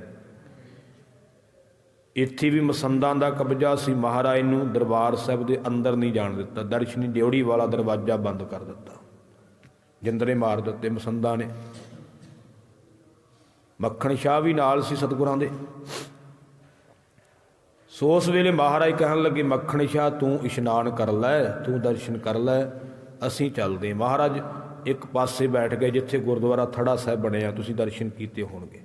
ਜਦੋਂ ਆਪਾਂ ਸ੍ਰੀ ਅਕਾਲ ਤਖਤ ਸਾਹਿਬ ਦੇ ਦਰਸ਼ਨ ਕਰਕੇ ਦੂਜੇ ਗੇਟ ਨਿਕਲਦੇ ਹਾਂ ਤੇ ਅੱਗੇ ਥੜਾ ਸਾਹਿਬ ਹੁਣ ਨਵਾਂ ਬਣ ਰਿਹਾ ਫਿਰ ਦੁਬਾਰਾ। ਸੋ ਉਹਦੇ ਵਿੱਚ ਭੋਰਾ ਵੀ ਥੱਲੇ ਜਾ ਕੇ ਵੀ ਦਰਸ਼ਨ ਕਰੀਦੇ ਆ। ਉਹ ਦਰਖਤ ਦਾ ਵੀ ਨਿਸ਼ਾਨ ਰੱਖਿਆ ਹੋਇਆ, ਜਿਹੜੇ ਦਰਖਤ ਥੱਲੇ ਮਹਾਰਾਜ ਬੈਠੇ ਸਨ ਉਹ ਵੀ ਉੱਦਾਂ ਹੀ ਸਾਂਭਿਆ ਹੋਇਆ। ਉੱਥੇ ਹੀ ਗੁਰੂ ਪਿਆਰ ਵਾਲਿਓ ਮਾਈਆਂ ਨੇ ਆ ਕਰਕੇ ਮਹਾਰਾਜ ਦੀ ਸੇਵਾ ਕੀਤੀ ਸੀ, ਜਿੱਥੇ ਮਹਾਰਾਜ ਨੇ ਫਿਰ ਬਚਨ ਕੀਤਾ, ਮਾਈਆਂ ਰੱਬ ਰਜਾਈਆਂ, ਇਹ ਬਚਨ ਬਖਸ਼ਿਸ਼ ਕੀਤਾ ਹੈ। ਉੱਥੋਂ ਫਿਰ ਸਤਿਗੁਰੂ ਜੀ ਵੱਲੇ ਚਲੇ ਗਏ। ਇੱਕ ਸਿੱਖ ਦੇ ਘਰ, ਪ੍ਰੇਮੀ ਸਿੱਖ ਸੀ, ਉੱਥੇ ਸੰਗਤਾਂ ਨੇ ਬਹੁਤ ਸੇਵਾ ਕੀਤੀ ਭਾਵਨਾ ਦੇ ਨਾਲ। ਮਹਾਰਾਜ ਨੇ ਬਖਸ਼ਿਸ਼ ਕੀਤੀ, ਵੱਲਾ ਗੁਰੂ ਕਾ ਗੱਲਾ। ਉੱਥੋਂ ਫਿਰ ਬਾਅਦ ਵਿੱਚ ਸਤਿਗੁਰੂ ਜੀ ਬਾਬੇ ਬਕਾਲੇ ਆ ਗਏ। ਫਿਰ ਮਹਾਰਾਜ ਨੇ ਸੋਚਿਆ ਵੀ ਇਹ ਨਗਰ ਹੁਣ ਛੱਡ ਦੇਣਾ ਚਾਹੀਦਾ, ਇੱਥੇ ਈਰਖਾ ਬਹੁਤ ਹੈ, ਸਾਡੇ ਨਾਲ ਵਿਰੋਧ ਬੜਾ ਕਰਦੇ ਨੇ। ਮਹਾਰਾਜ ਬਾਬੇ ਬਕਾਲੇ ਨੂੰ ਛੱਡ ਕਰਕੇ ਕੀਰਤਪੁਰ ਸਾਹਿਬ ਚਲੇ ਗਏ, ਉੱਥੇ ਵੀ ਵਿਰੋਧ। ਮਹਾਰਾਜ ਨੇ ਸੋਚਿਆ ਵੀ ਹੁਣ ਤਾਂ ਸਾਨੂੰ ਆਪ ਹੀ ਨਗਰ ਵਸਾਉਣਾ ਚਾਹੀਦਾ, ਤਾਂ ਕਿ ਆਪਣਾ ਘਰ ਹੋਊਗਾ, ਨਗਰ ਹੋਊਗਾ, ਕਾਹਦਾ ਵਿਰੋਧ ਹੋਊਗਾ, ਆਪਣੇ ਘਰ ਰਹਾਂਗੇ। ਫਿਰ ਪਾਤਸ਼ਾਹ ਜੀ ਨੇ ਸੋ ਰਾਜਾ ਤਾਰਾ ਚੰਦ ਹੋਇਆ, ਤੇ ਤਾਰਾ ਚੰਦ ਦਾ ਪੁੱਤਰ ਸੀ ਦਲੀਪ ਚੰਦ, ਜੋ ਭੀਮ ਚੰਦ ਦਾ ਪਿਤਾ ਸੀ। ਉਹਦੇ ਕੋਲੋਂ ਮਹਾਰਾਜ ਨੇ ਉਹ ਜਗ੍ਹਾ ਖਰੀਦੀ ਜਿੱਥੇ ਸ੍ਰੀ ਅਨੰਦਪੁਰ ਸਾਹਿਬ ਵਸਾਇਆ। 1,57,000 ਦੀ ਜਗ੍ਹਾ ਉਦੋਂ ਖਰੀਦੀ, ਫਰੀ ਨਹੀਂ। 1,57,000 ਦੀ ਜਗ੍ਹਾ ਖਰੀਦ ਕਰਕੇ ਗੁਰੂ ਤੇਗ ਬਹਾਦਰ ਪਾਤਸ਼ਾਹ ਜੀ ਨੇ ਨਗਰ ਵਸਾਇਆ। ਤੇ ਪਹਿਲਾ ਨਾਂ ਉਸ ਨਗਰ ਦਾ ਰੱਖਿਆ ਸੀ ਨਾਨਕੀ ਚੱਕ, ਮਾਤਾ ਜੀ ਦੇ ਨਾਂ ਤੇ। ਬਾਅਦ ਵਿੱਚ ਉਹਦਾ ਨਾਂ ਸ੍ਰੀ ਅਨੰਦਪੁਰ ਸਾਹਿਬ ਰੱਖਿਆ। ਉੱਥੇ ਮਹਾਰਾਜ ਕੁਝ ਸਮਾਂ ਰਹੇ। ਫਿਰ ਸਤਿਗੁਰਾਂ ਨੇ ਉੱਥੋਂ ਵੀ ਚਾਲੇ ਪਾ ਦਿੱਤੇ ਵੀ ਇਹ ਤਾਂ ਅਜੇ ਵੀ ਨਹੀਂ ਹਟੇ ਈਰਖਾ ਕਰਨੋਂ। ਫਿਰ ਮਹਾਰਾਜ ਨੇ ਪੂਰਬ ਦੀ ਯਾਤਰਾ ਆਰੰਭ ਕੀਤੀ, ਜਿਹਦੇ ਬਾਰੇ ਧੰਨ ਗੁਰੂ ਗੋਬਿੰਦ ਸਿੰਘ ਮਹਾਰਾਜ ਨੇ ਆਪਣੀ ਬਾਣੀ ਸ੍ਰੀ ਦਸਮ ਗ੍ਰੰਥ ਸਾਹਿਬ ਵਿੱਚ ਵਿਚਿੱਤਰ ਨਾਟਕ ਨਾਂ ਦੀ ਬਾਣੀ ਵਿੱਚ ਦਰਜ ਕੀਤਾ ਹੈ। ਮੋਰ ਪਿਤ ਪੂਰਬ ਕੀਸ ਪਿਆਨਾ, ਭਾਂਤ ਭਾਂਤ ਕੀ ਤੀਰਥ ਨਾਨਾ, ਜਬ ਹੀ ਜਾਤ ਤਰਬੇਣੀ ਭਏ, ਪੁੰਨ ਦਾਨ ਦਿਨ ਕਰਤ ਬਤਾਏ, ਤਹੀਂ ਪ੍ਰਕਾਸ਼ ਹਮਾਰਾ ਭਇਓ, ਪਟਨਾ ਸ਼ਹਿਰ ਬਿਖੈ ਭਵ ਲਿਓ। ਮਹਾਰਾਜ ਪੂਰਬ ਦੇ ਦੌਰੇ 'ਤੇ ਗਏ। ਅਨੇਕਾਂ ਪਿੰਡਾਂ ਵਿੱਚ ਦੀ ਹੁੰਦਿਆਂ ਹੋਇਆਂ ਅਨੇਕਾਂ ਜੀਵਾਂ ਦੀ ਕਲਿਆਣ ਕਰਦਿਆਂ ਤਰਬੇਣੀ ਪਹੁੰਚੇ, ਜਿਸ ਨੂੰ ਅੱਜ ਕੱਲ੍ਹ ਇਲਾਹਾਬਾਦ ਕਿਹਾ ਜਾਂਦਾ ਹੈ। ਉੱਥੇ ਹੀ ਮਾਤਾ ਗੁਜਰ ਕੌਰ ਦੇ ਗਰਭ ਦੇ ਵਿੱਚ, ਪੇਟ ਦੇ ਵਿੱਚ ਸਤਿਗੁਰੂ ਗੁਰੂ ਗੋਬਿੰਦ ਸਿੰਘ ਦਾ ਪ੍ਰਕਾਸ਼ ਹੋਇਆ। ਪ੍ਰਕਾਸ਼ ਉੱਥੇ ਹੋਇਆ, ਜਨਮ ਪਟਨੇ ਹੋਇਆ। 6 ਮਹੀਨਿਆਂ ਤੋਂ ਵੱਧ ਸਮਾਂ ਮਹਾਰਾਜ ਉੱਥੇ ਰਹੇ ਨੇ। ਉੱਥੇ ਹੀ ਪਹਿਲਾ ਸ੍ਰੀ ਅਖੰਡ ਪਾਠ ਸਾਹਿਬ ਸ੍ਰੀ ਗੁਰੂ ਤੇਗ ਬਹਾਦਰ ਪਾਤਸ਼ਾਹ ਨੇ ਆਪਣੇ ਹੱਥੀਂ ਕਰਵਾਇਆ। ਤੇ ਅੱਜ ਸਾਡੇ ਮੂਰਖ ਵਿਦਵਾਨ ਕਹੀ ਜਾਂਦੇ ਵੀ ਅਖੰਡ ਪਾਠ ਤੇ ਹੈ ਹੀ ਨਹੀਂ ਗੁਰਮਤਿ ਵਿੱਚ। ਕਮਾਲ ਦੀ ਗੱਲ, ਰਾਹੋ ਵਿਚਾਰ। ਉੱਥੋਂ ਪਾਤਸ਼ਾਹ ਜੀ ਅੱਗੇ ਗਏ ਕਾਂਸ਼ੀ, ਕਾਂਸ਼ੀ ਤੋਂ ਮਿਰਜ਼ਾਪੁਰ, ਮਿਰਜ਼ਾਪੁਰ ਤੋਂ ਫਿਰ ਸਸਰਾਮ ਗਏ, ਚਾਚਾ ਫੱਗੋ ਨੂੰ ਨਿਹਾਲ ਕੀਤਾ। ਉੱਥੋਂ ਫਿਰ ਪਟਨੇ ਗਏ। ਪਟਨੇ ਦੇ ਵਿੱਚ ਜੈਤਾ ਸੇਠ ਗੁਰੂ ਕਾ ਸਿੱਖ ਸੀ, ਹਲਵਾਈ ਦਾ ਕਰਮ ਕਰਦਾ ਸੀ ਤੇ ਬੜੇ ਉੱਚੇ ਜੀਵਨ ਵਾਲਾ ਸੀ। ਤੇ ਰਾਤ ਨੂੰ 12 ਵਜੇ ਤੋਂ ਬਾਅਦ ਉੱਠ ਕਰਕੇ ਇਸ਼ਨਾਨ ਕਰਕੇ ਰੱਬ ਦੀ ਬੰਦਗੀ ਵਿੱਚ ਜੁੜ ਜਾਂਦਾ ਸੀ। ਦਿਨ ਚੜ੍ਹਨ ਤੱਕ ਬਾਣੀ ਪੜ੍ਹੀ ਜਾਣੀ, ਸਿਮਰਨ ਕਰੀ ਜਾਣਾ, ਪਰ ਦਿਖਾਉਂਦਾ ਨਹੀਂ ਸੀ ਕਿਸੇ ਨੂੰ।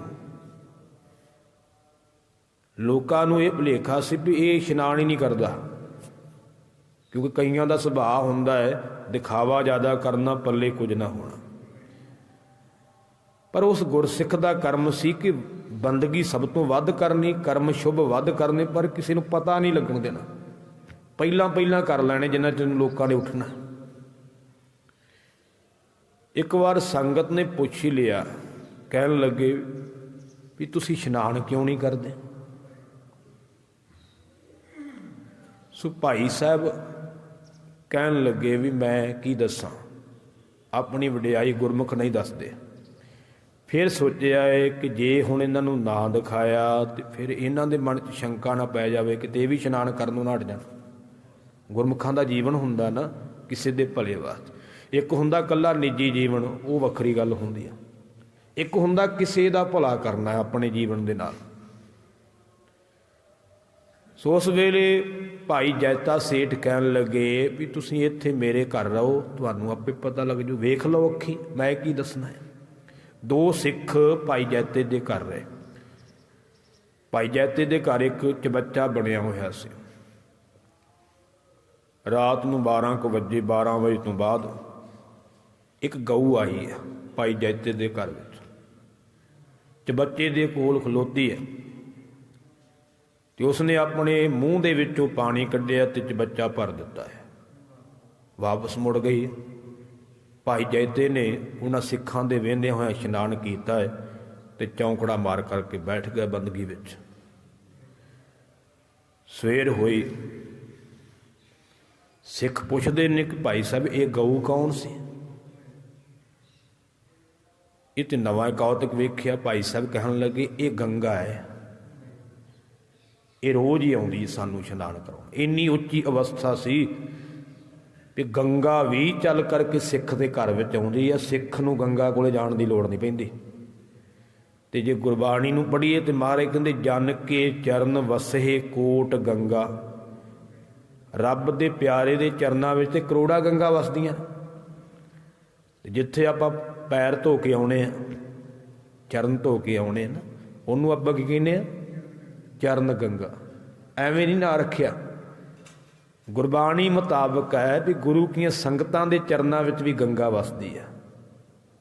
एडी महान गुरु की संगत भी जिस तीर्थ नूं सनातन लोग कहंदे भी सब तो महान तीर्थ है गंगा, गंगा दा इशनान, पर वो गंगा गुरु नानक दीयां संगतां दे चरनां 'च वसदी है।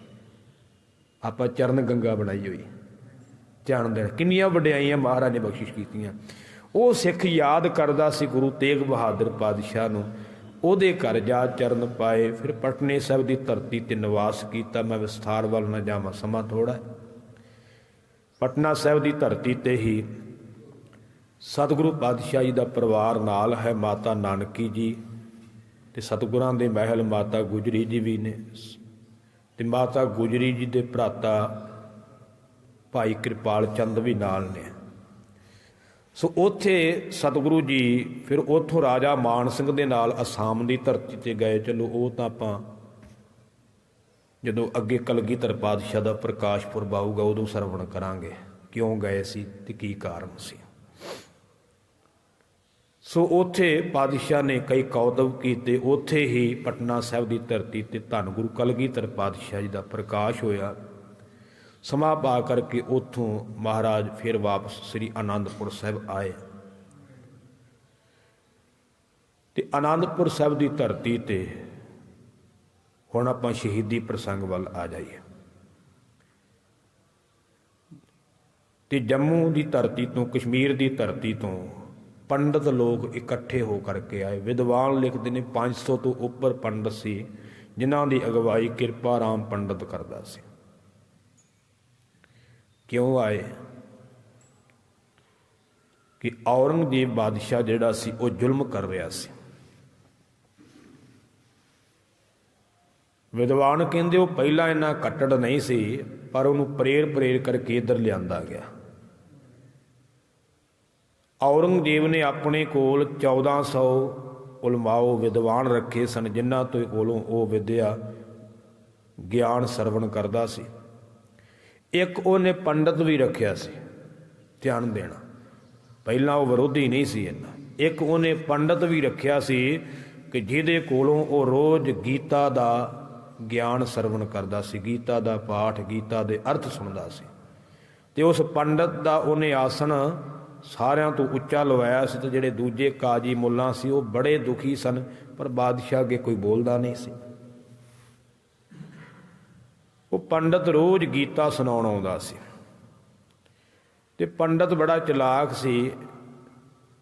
ਗੀਤਾ ਦੇ ਜਿਹੜੇ ਸ਼ਲੋਕ ਆਉਂਦੇ ਨੇ ਕਿ ਬੰਦੇ ਨੂੰ ਆਪਣੇ ਧਰਮ ਵਿੱਚ ਰਹਿਣਾ ਚਾਹੀਦਾ, ਭਾਵੇਂ ਆਪਣਾ ਧਰਮ ਘੱਟ ਗੁਣਾਂ ਵਾਲਾ ਵੀ ਹੋਵੇ, ਫਿਰ ਵੀ ਆਪਣਾ ਧਰਮ ਨਹੀਂ ਛੱਡਣਾ ਚਾਹੀਦਾ, ਕਿਉਂਕਿ ਆਪਣੇ ਧਰਮ ਵਿੱਚ ਰਹਿ ਕੇ ਹੀ ਬੰਦੇ ਦੀ ਕਲਿਆਣ ਹੁੰਦੀ ਹੈ।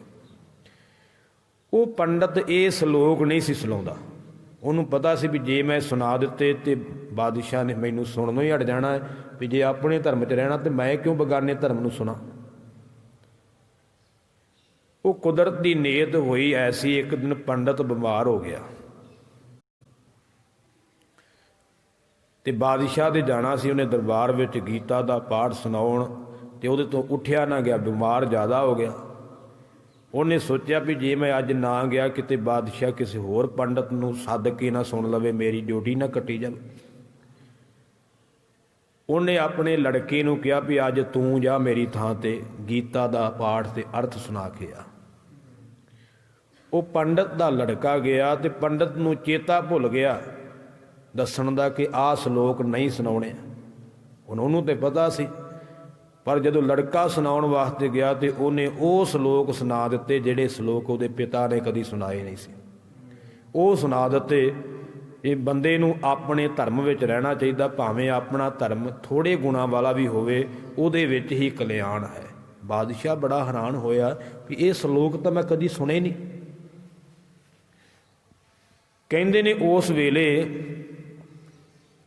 ਬਾਦਸ਼ਾਹ ਨੇ ਆਖਿਆ ਵੀ ਜੇ ਆਪਣਾ ਧਰਮ ਕਲਿਆਣਕਾਰੀ ਹੈ ਤੇ ਮੈਨੂੰ ਗੀਤਾ ਸੁਣਨ ਦੀ ਕੀ ਲੋੜ ਹੈ। ਉਸ ਦਿਨ ਤੋਂ ਹੀ ਡਿਊਟੀ ਕੱਟ ਦਿੱਤੀ। ਤੇ ਕਾਜੀ ਮੁੱਲਾਂ ਤੇ ਪਹਿਲਾਂ ਹੀ ਅੱਕੇ ਪਏ ਸੀ। ਉਹ ਕਹਿਣ ਲੱਗੇ ਬਾਦਸ਼ਾਹ ਜੀ ਅਸੀਂ ਤਾਂ ਪਹਿਲਾਂ ਹੀ ਬੜੇ ਦੁਖੀ ਸਾਂ, ਕਹਿਣਾ ਚਾਹੁੰਦੇ ਸਾਂ ਪਰ ਤੁਹਾਡੇ ਤੋਂ ਡਰਦੇ ਹੀ ਤੁਹਾਨੂੰ ਬਚਨ ਨਹੀਂ ਕਿਹਾ। ਉਹਨਾਂ ਦਾ ਵੀ ਦਾਅ ਚੱਲ ਗਿਆ। ਸ਼ਰ੍ਹਾ ਦੇ ਕੁਝ ਬਚਨ ਸੁਣਾਏ ਤੇ ਫਿਰ ਉਹਨਾਂ ਨੇ ਹੋਰ ਬਚਨ ਕਹੇ। ਬਾਦਸ਼ਾਹ ਤੁਹਾਡੇ ਕੋਲ ਤਾਕਤ ਹੈ, ਤੁਹਾਡੇ ਤੇ ਖੁਦਾ ਮਿਹਰਬਾਨ ਹੋਇਆ ਹੈ, ਤੇ ਤੁਹਾਨੂੰ ਤਾਂ ਚਾਹੀਦਾ ਧਰਮ ਵਧਾਉਣਾ। ਜੇ ਤੁਸੀਂ ਧਰਮ ਨੂੰ ਵਧਾਓਗੇ ਤੇ ਤੁਸੀਂ ਬਹਿਸ਼ਤਾਂ ਨੂੰ ਜਾਓਗੇ।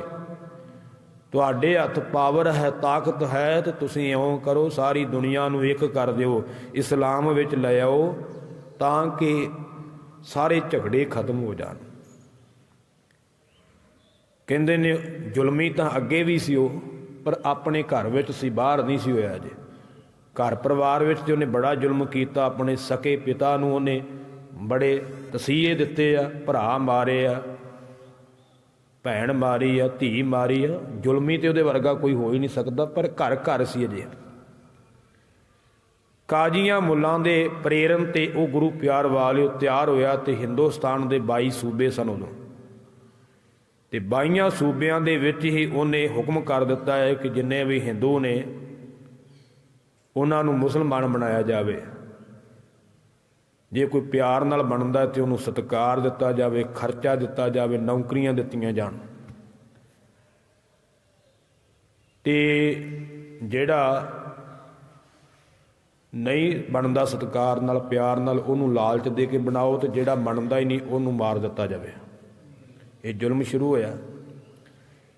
ਜ਼ੁਲਮ ਤਾਂ ਥਾਂ ਥਾਂ ਤੇ ਹੋਇਆ, ਪਰ ਕਸ਼ਮੀਰ ਦੀ ਧਰਤੀ ਤੇ ਸ਼ੇਰ ਅਫਗਾਨ ਖਾਂ ਸੂਬਾ ਸੀ, ਉਹ ਪਹਿਲਾਂ ਹੀ ਹਿੰਦੂਆਂ ਤੇ ਬੜਾ ਲੱਗਦਾ ਸੀ। ਦੂਜੀ ਗੱਲ, ਜਿਹੜਾ ਕਸ਼ਮੀਰ ਇਲਾਕਾ ਹੈ ਉੱਥੇ ਸਭ ਤੋਂ ਵੱਧ ਵਿਦਵਾਨ ਸਨ ਪੰਡਤ ਲੋਕ, ਤੇ ਵਿਦਵਾਨਾਂ ਨੇ ਹੀ ਧਰਮ ਵਧਾਉਣਾ ਹੁੰਦਾ ਤੇ ਵਿਦਵਾਨ ਹੀ ਧਰਮਾਂ ਦਾ ਖਾਤਮਾ ਕਰਦੇ। ਦੋਵੇਂ ਗੱਲਾਂ ਵਿਦਵਾਨਾਂ ਦੇ ਸਿਰ ਤੇ ਹੁੰਦੀਆਂ। ਜੇ ਵਿਦਵਾਨ ਸਹੀ ਹੋਵੇ ਤੇ ਧਰਮ ਵੱਧਦਾ ਹੈ, ਜੇ ਵਿਦਵਾਨ ਤਾਂ ਗਲਤ ਪਾਸੇ ਚਲੇ ਜਾਵੇ ਤੇ ਵਧਿਆ ਹੋਇਆ ਧਰਮ ਵੀ ਖੱਡ 'ਚ ਡਿੱਗ ਪੈਂਦਾ। ਉਸ ਨੇ ਕਸ਼ਮੀਰ ਦੇ ਸੂਬੇ ਨੇ ਜ਼ਿਆਦਾ ਹੀ ਅੱਤ ਚੁੱਕ ਦਿੱਤੀ, ਬੜੇ ਕਤਲੇਆਮ ਕੀਤੇ।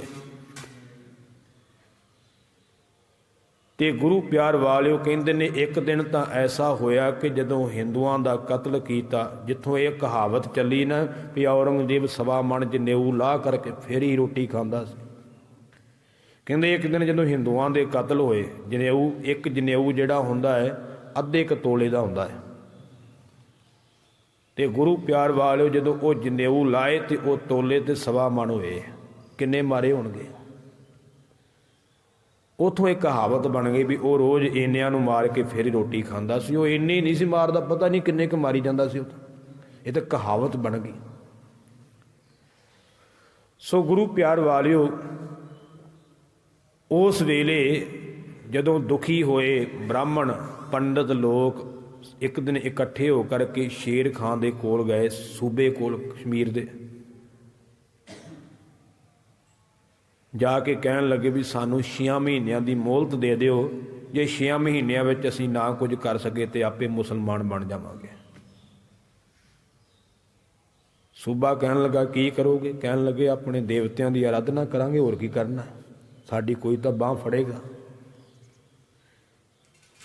ਉਹ ਮਜ਼ਾਕ ਦੇ ਵਿੱਚ ਹੱਸਿਆ, ਕਹਿਣ ਲੱਗਾ ਜਿਹੜੇ ਦੇਵਤੇ ਆਪਣੇ ਆਪ ਨੂੰ ਨਹੀਂ ਬਚਾ ਸਕੇ, ਜਿਨ੍ਹਾਂ ਦੇ ਮੰਦਰ ਢਾਹ ਢਾਹ ਕੇ ਮਸੀਤਾਂ ਬਣਾ ਦਿੱਤੀਆਂ ਨੇ, ਉਹ ਤੁਹਾਡਾ ਕੀ ਕਰਨਗੇ, ਤੁਹਾਨੂੰ ਕਿਵੇਂ ਬਚਾਉਣਗੇ?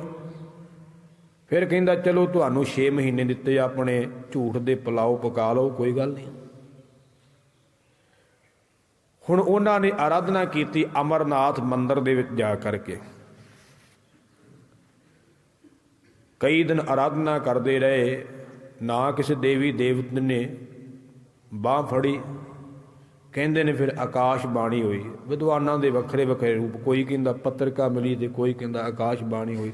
ਚਲੋ ਆਪਾਂ ਇੱਕ ਚੀਜ਼ ਲੈ ਲਈਏ ਵੀ ਆਕਾਸ਼ ਬਾਣੀ ਹੋਈ ਵੀ ਜੇ ਤੁਹਾਡੀ ਕੋਈ ਬਾਂਹ ਫੜ ਸਕਦਾ ਹੈ ਤੇ ਉਹ ਇੱਕੋ ਹੀ ਆ, ਧੰਨ ਗੁਰੂ ਨਾਨਕ ਸਾਹਿਬ ਜੀ, ਜੋਤ ਦਾ ਵਾਰਸ ਗੁਰੂ ਤੇਗ ਬਹਾਦਰ ਸਾਹਿਬ, ਜੋ ਆਨੰਦਪੁਰ ਸਾਹਿਬ ਪੰਜਾਬ ਦੀ ਧਰਤੀ ਤੇ ਵਸਦਾ ਹੈ। ਉਹਦੇ ਤੋਂ ਬਿਨਾਂ ਤੁਹਾਡੇ ਧਰਮ ਨੂੰ ਕੋਈ ਨਹੀਂ ਬਚਾ ਸਕਦਾ, ਤੁਹਾਡੀ ਬਾਂਹ ਕੋਈ ਨਹੀਂ ਫੜ ਸਕਦਾ। ਉੱਥੇ ਚਲੇ ਜਾਓ ਤੇ ਬਚ ਜਾਓਗੇ। ਇੱਥੋਂ ਇੱਕ ਗੱਲ ਇਹ ਵੀ ਸਿੱਧ ਹੋ ਗਈ ਵੀ ਗੁਰੂ ਨਾਨਕ ਦਾ ਘਰ ਸਾਰਿਆਂ ਤੋਂ ਵੱਡਾ ਹੈ। ਇਹ ਤਾਂ ਗੱਲ ਸਿੱਧ ਹੋ ਗਈ, ਕਲੀਅਰ ਹੋ ਗਈ ਨਾ। ਸਭ ਤੇ ਵੱਡਾ ਸਤਿਗੁਰੂ ਨਾਨਕ ਜਿਨ ਕਲ ਰਾਖੀ ਮੇਰੀ। ਇੱਥੋਂ ਸਿੱਧ ਹੋ ਗਿਆ ਵੀ ਕਿਸੇ ਨੇ ਬਾਂਹ ਨਾ ਫੜੀ ਤੇ ਗੁਰੂ ਨਾਨਕ ਦੇ ਘਰ ਆਉਣਾ ਪਿਆ। ਪੰਡਤ ਆਏ, ਕਿਰਪਾ ਰਾਮ ਦੀ ਅਗਵਾਈ ਦੇ ਵਿੱਚ ਆਨੰਦਪੁਰ ਸਾਹਿਬ ਪਹੁੰਚੇ ਨੇ। ਸਤਿਗੁਰੂ ਪਾਤਸ਼ਾਹ ਜੀ ਦਾ ਦੀਵਾਨ ਸਜਿਆ ਹੈ, ਚਰਨਾਂ 'ਚ ਆ ਕਰਕੇ ਮੱਥਾ ਟੇਕਿਆ ਤੇ ਰੋਣ ਲੱਗ ਪਏ ਨੇ ਉੱਚੀ ਉੱਚੀ, ਤਾਹਾਂ ਮਾਰਨ ਲੱਗੇ, ਸੱਚੇ ਪਾਤਸ਼ਾਹ ਬਚਾਓ, ਸਾਡਾ ਧਰਮ ਖਤਰੇ ਵਿੱਚ ਹੈ, ਸਾਡੀ ਬਾਂਹ ਫੜਨ ਵਾਲਾ ਕੋਈ ਨਹੀਂ। ਵਿਦਵਾਨ ਇੱਥੇ ਇੱਕ ਬੜੀ ਸੁੰਦਰ ਗਾਥਾ ਲਿਖਦੇ ਨੇ, ਕਹਿੰਦੇ ਵੀ ਗੁਰੂ ਗੋਬਿੰਦ ਸਿੰਘ ਮਹਾਰਾਜ ਦੀ ਉਦੋਂ ਉਮਰ ਪੌਣੇ 9 ਸਾਲ ਦੀ ਸੀ ਅਜੇ, ਤੇ ਗੁਰੂ ਤੇਗ ਬਹਾਦਰ ਪਾਤਸ਼ਾਹ ਜੀ ਬੇਨਤੀ ਸੁਣ ਕੇ ਨਾ ਪੰਡਤਾਂ ਦੀ ਤੇ ਚੁੱਪ ਬੈਠੇ ਹੋਏ ਸੀ, ਮੌਜ ਵਿੱਚ ਬੈਠੇ ਸਨ।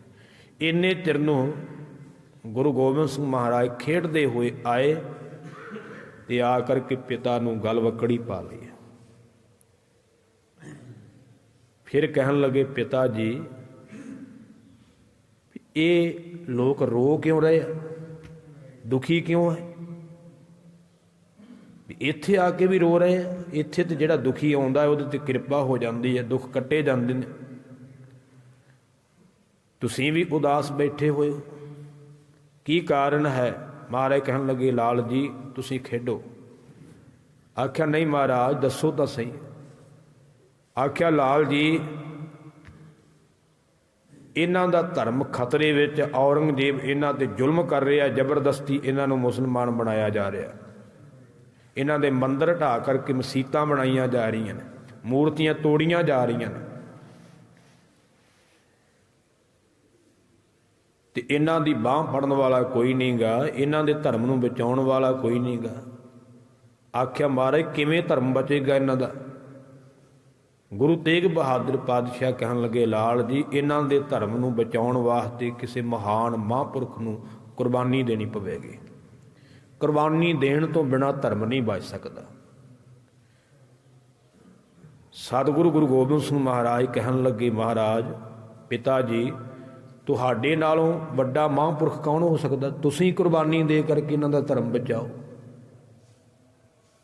ਹੁਣ ਅੰਦਰੋਂ ਤਾਂ ਸਤਿਗੁਰੂ ਤੇਗ ਬਹਾਦਰ ਪਾਤਸ਼ਾਹ ਖੁਸ਼ ਨੇ ਵੀ ਜੋ ਅਸੀਂ ਚਾਹੁੰਦੇ ਸਾਂ ਉਹੀ ਬਚਨ ਸਾਡੇ ਲਾਲ ਨੇ ਕੀਤਾ, ਪਰ ਉਤੋਂ ਪਰਖਦੇ ਵੀ ਨੇ। ਕਹਿਣ ਲੱਗੇ, ਲਾਲ ਜੀ ਪਤਾ ਹੈ ਜਿਹੜਾ ਤੁਸੀਂ ਬਚਨ ਕਰਦੇ ਇਹਦਾ ਅਰਥ ਕੀ ਹੈ? ਇਹਦਾ ਅਰਥ ਹੈ ਕਿ ਤੁਹਾਡੀ ਮਾਂ ਵਿਧਵਾ ਹੋ ਜਾਵੇਗੀ, ਤੁਹਾਡੇ ਤੋਂ ਪਿਤਾ ਦਾ ਸਾਇਆ ਉੱਠ ਜਾਵੇਗਾ। ਆਖਿਆ ਪਿਤਾ ਜੀ ਪਤਾ ਹੈ ਕਿ ਜੇ ਮੇਰੀ ਇੱਕ ਮਾਂ ਦੇ ਵਿਧਵਾ ਹੋਣ ਦੇ ਨਾਲ ਲੱਖਾਂ ਮਾਵਾਂ ਦੇ ਸੁਹਾਗ ਵੱਜਦੇ ਨੇ, ਜੇ ਮੇਰੇ ਇੱਕ ਦੇ ਸਿਰ ਤੋਂ ਪਿਤਾ ਦਾ ਸਾਇਆ ਉੱਠਣ ਦੇ ਨਾਲ ਲੱਖਾਂ ਬੱਚਿਆਂ ਦੇ ਪਿਤਾ ਬਚਦੇ ਨੇ, ਤੇ ਮੈਨੂੰ ਇਹ ਮਨਜ਼ੂਰ ਹੈ ਕਿ ਤੁਸੀਂ ਕੁਰਬਾਨੀ ਦਿਓ।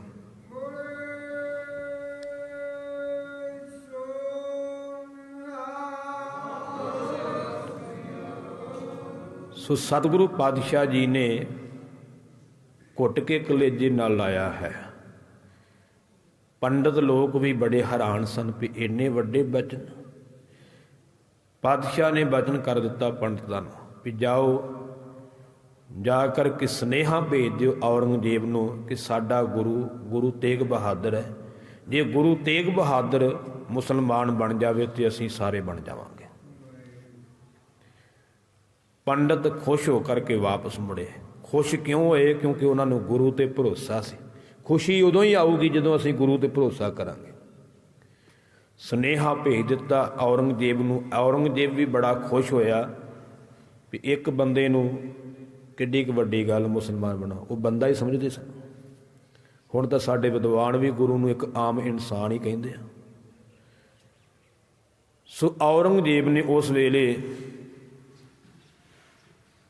ਸਤਿਗੁਰਾਂ ਨੂੰ ਬੁਲਾਉਣ ਵਾਸਤੇ ਆਪਣੇ ਅਹਿਲਕਾਰ ਭੇਜੇ ਨੇ। ਆਨੰਦਪੁਰ ਸਾਹਿਬ ਦੀ ਧਰਤੀ ਤੇ ਪਹੁੰਚੇ। ਮੈਂ ਵਿਸਥਾਰ ਵੱਲ ਨਾ ਜਾਵਾਂ। ਸਤਿਗੁਰਾਂ ਨੂੰ ਮਿਲੇ, ਆ ਕਰਕੇ ਸਾਰੀ ਗੱਲ ਦੱਸੀ। ਪਾਤਸ਼ਾਹ ਕਹਿਣ ਲੱਗੇ ਤੁਸੀਂ ਚੱਲੋ, ਅਸੀਂ ਆਵਾਂਗੇ। ਸੋ ਸਤਿਗੁਰੂ ਪਾਤਸ਼ਾਹ ਜੀ ਨੇ 11 ਹਾੜ 1732 ਨੂੰ ਸ੍ਰੀ ਆਨੰਦਪੁਰ ਸਾਹਿਬ ਤੋਂ 10 ਸਿੱਖਾਂ ਨੂੰ ਨਾਲ ਲੈ ਕੇ ਘੋੜ ਸਵਾਰ ਨਾਲ ਲੈ ਕੇ ਚਾਲੇ ਪਾ ਦਿੱਤੇ ਨੇ। ਪਿੰਡਾਂ ਦੇ ਵਿੱਚ ਵਿਚਰਦੇ ਜਾ ਰਹੇ ਨੇ ਪਾਤਸ਼ਾਹ ਜੀ, ਨਿਹਾਲ ਕਰਦੇ ਜਾ ਰਹੇ ਨੇ ਸੰਗਤਾਂ ਨੂੰ। ਜੇ ਉਹਨਾਂ ਪਿੰਡਾਂ ਦਾ ਕਿਤੇ ਇੱਕ ਪਿੰਡ ਦਾ ਵੇਰਵਾ ਆਪਾਂ ਪੜ੍ਹਨ ਲੱਗੀਏ ਤੇ ਕਈ ਸਾਲ ਲੱਗ ਜਾਣਗੇ, ਕਿਉਂਕਿ ਇੱਕ ਪਿੰਡ ਵਿੱਚ ਮਹਾਰਾਜ ਨੇ ਕੌਤਕ ਵਰਤਾਇਆ, ਰਹਿਮਤਾਂ ਵਰਤਾਈਆਂ। ਸੋ ਮੈਂ ਮੁੱਖ ਦੀ ਗੱਲ ਵੱਲ ਆਵਾਂ। ਸਤਿਗੁਰੂ ਪਾਤਸ਼ਾਹ ਚੱਲਦੇ ਗਏ, ਪਟਿਆਲੇ ਦੀ ਧਰਤੀ ਤੇ ਪਹੁੰਚੇ। ਉੱਥੇ ਵੀ ਰਹਿਮਤਾਂ ਵਰਤਾਈਆਂ। ਕਈ ਮਹੀਨੇ ਲੱਗ ਗਏ। ਉਧਰ ਹੁਣ ਬਾਦਸ਼ਾਹ ਵੀ ਘਬਰਾਇਆ ਹੋਇਆ ਹੈ ਵੀ ਸਤਿਗੁਰੂ ਤਾਂ ਆਏ ਨਹੀਂ, ਤੇ ਉਹਨਾਂ ਦੇ ਪ੍ਰਚਾਰ ਨੂੰ ਸੁਣ ਕਰਕੇ ਤੇ ਲੱਖਾਂ ਦੀ ਗਿਣਤੀ ਵਿੱਚ ਲੋਕ ਤਿਆਰ ਹੋ ਚੱਲੇ। ਕਿਤੇ ਐਸਾ ਨਾ ਹੋਵੇ ਹਕੂਮਤ ਦੇ ਹੀ ਭਾਰੂ ਪੈ ਜਾਣ ਲੋਕ। ਉਹਨਾਂ ਨੇ ਸਤਿਗੁਰੂ ਪਾਤਸ਼ਾਹ ਜੀ ਦੇ ਗ੍ਰਿਫਤਾਰੀ ਵਾਰੰਟ ਜਾਰੀ ਕਰ ਦਿੱਤੇ ਅਤੇ ਇਨਾਮ ਰੱਖ ਦਿੱਤਾ ਕਿ ਜਿਹੜਾ ਸੂਹ ਦੇਵੇਗਾ ਉਹਨੂੰ 1000 ਰੁਪਈਆ ਦਿੱਤਾ ਜਾਵੇਗਾ। ਉਦੋਂ 1000 ਅੱਜ ਦੇ ਅਰਬਾਂ ਖਰਬਾਂ ਵਰਗਾ ਹੈ। ਧਿਆਨ ਦੇਣਾ। ਹੁਣ ਸਤਿਗੁਰੂ ਪਾਤਸ਼ਾਹ ਤੁਰੇ ਜਾ ਰਹੇ ਨੇ ਰਹਿਮਤਾਂ ਵਰਤਾਉਂਦਿਆਂ। ਜਾਣਾ ਤੇ ਮਹਾਰਾਜ ਨੇ ਸਿੱਧੇ ਦਿੱਲੀ ਸੀ, ਪਰ ਆਗਰੇ ਦੀ ਧਰਤੀ ਤੇ ਇੱਕ ਮੁਸਲਮਾਨ ਸੀ ਜਿਹਦਾ ਨਾਮ ਵਿਦਵਾਨਾਂ ਨੇ ਲਿਖਿਆ ਸੈਯਦ ਹਸਨ ਅਲੀ। ਬਜ਼ੁਰਗ ਸੀ ਤੇ ਇਹ ਸਤਿਗੁਰਾਂ ਨੂੰ ਚੇਤੇ ਕਰਦਾ ਪਿਆ। ਗਰੀਬ ਬੜਾ ਸੀ ਘਰੋਂ, ਵੀ ਮਹਾਰਾਜ ਨੇ ਜਾਣਾ ਤੇ ਹੈ ਹੀ ਹੈ।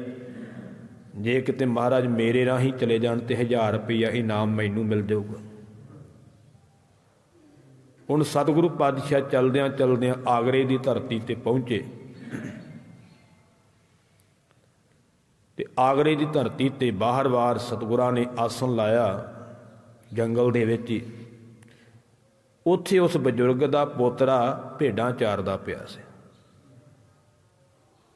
ਮਹਾਰਾਜ ਨੇ ਉਸ ਨੂੰ ਕੋਲ ਬੁਲਾਇਆ। ਕਹਿਣ ਲੱਗੇ ਜਾ ਪੁੱਤਰ, ਆ ਮਠਿਆਈ ਲੈ ਕੇ ਆ। ਇੱਕ ਅੰਗੂਠੀ ਦਿੱਤੀ ਜਿਹਦੇ ਵਿੱਚ ਹੀਰਾ ਜੜਿਆ ਹੋਇਆ ਸੀ। ਉਹ ਤਾਂ ਅੰਗੂਠੀ ਤਾਂ ਦਿੱਤੀ ਵੀ ਪਤਾ ਲੱਗੇ ਵੀ ਇਹ ਕਿਸੇ ਬਾਦਸ਼ਾਹ ਦੀ ਹੁੰਦੀ ਹੈ, ਵੀ ਆਪ ਹੀ ਮਹਾਰਾਜ ਸੂਹ ਦੇ ਰਹੇ ਸਨ, ਦੱਸ ਰਹੇ ਸਨ ਵੀ ਸਾਨੂੰ ਆ ਜਾਓ, ਲੈ ਜਾਓ। महाराज कोई चोर थोड़ा सा भी ਜਿਹੜੇ ਭੱਜਦੇ ਸੀ ਲੁਕਦੇ ਸੀ, ਲੁਕਦੇ ਤਾਂ ਚੋਰ ਹੁੰਦੇ। ਸੋ ਉਸ ਵੇਲੇ ਮਠਿਆਈ ਪਾਉਣ ਵਾਸਤੇ ਇੱਕ ਸੋਹਣਾ ਦੁਸ਼ਾਲਾ ਦਿੱਤਾ ਹੈ। ਆਖਿਆ ਮਹਾਰਾਜ ਮੈਂ ਭੇਡਾਂ ਚਾਰਦਾ, ਮੇਰੀਆਂ ਭੇਡਾਂ। ਮਹਾਰਾਜ ਕਹਿੰਦੇ ਸਾਡੇ ਸਿੱਖ ਸਾਂਭ ਲੈਣਗੇ, ਤੁਸੀਂ ਜਾਓ। ਉਹ ਚੱਲ ਕਰਕੇ ਗਿਆ। ਅੱਗੇ ਉਹਦਾ ਦਾਦਾ ਮਿਲਿਆ, ਦਾਦੇ ਨੂੰ ਸਾਰੀ ਗੱਲ ਦੱਸੀ, ਵਿਖਾਇਆ। ਦਾਦਾ ਛੇਤੀ ਨਾਲ ਠਾਣੇ ਚਲਾ ਗਿਆ।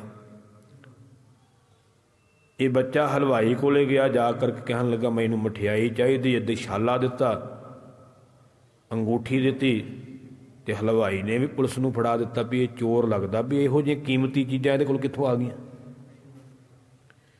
ਫਿਰ ਦੱਸਿਆ ਜਾ ਕਰਕੇ ਮੈਨੂੰ ਤਾਂ ਸਤਿਗੁਰੂ ਤੇਗ ਬਹਾਦਰ ਪਾਤਸ਼ਾਹ ਜੀ ਨੇ ਭੇਜਿਆ। ਉਸੇ ਵੇਲੇ ਹੀ ਉੱਥੋਂ ਦਾ ਦਰੋਗਾ ਜਿਹੜਾ ਸੀ 400 ਦੇ ਕਰੀਬ ਫੌਜ ਲੈ ਕਰਕੇ ਸਤਿਗੁਰਾਂ ਨੂੰ ਗ੍ਰਿਫਤਾਰ ਕਰਨ ਆਇਆ। ਸੈਯਦ ਹਸਨ ਅਲੀ ਸਤਿਗੁਰਾਂ ਦੇ ਕੋਲ ਜਦੋਂ ਚੱਲ ਕਰਕੇ ਆਇਆ, ਜਦੋਂ ਦਰਸ਼ਨ ਕੀਤੇ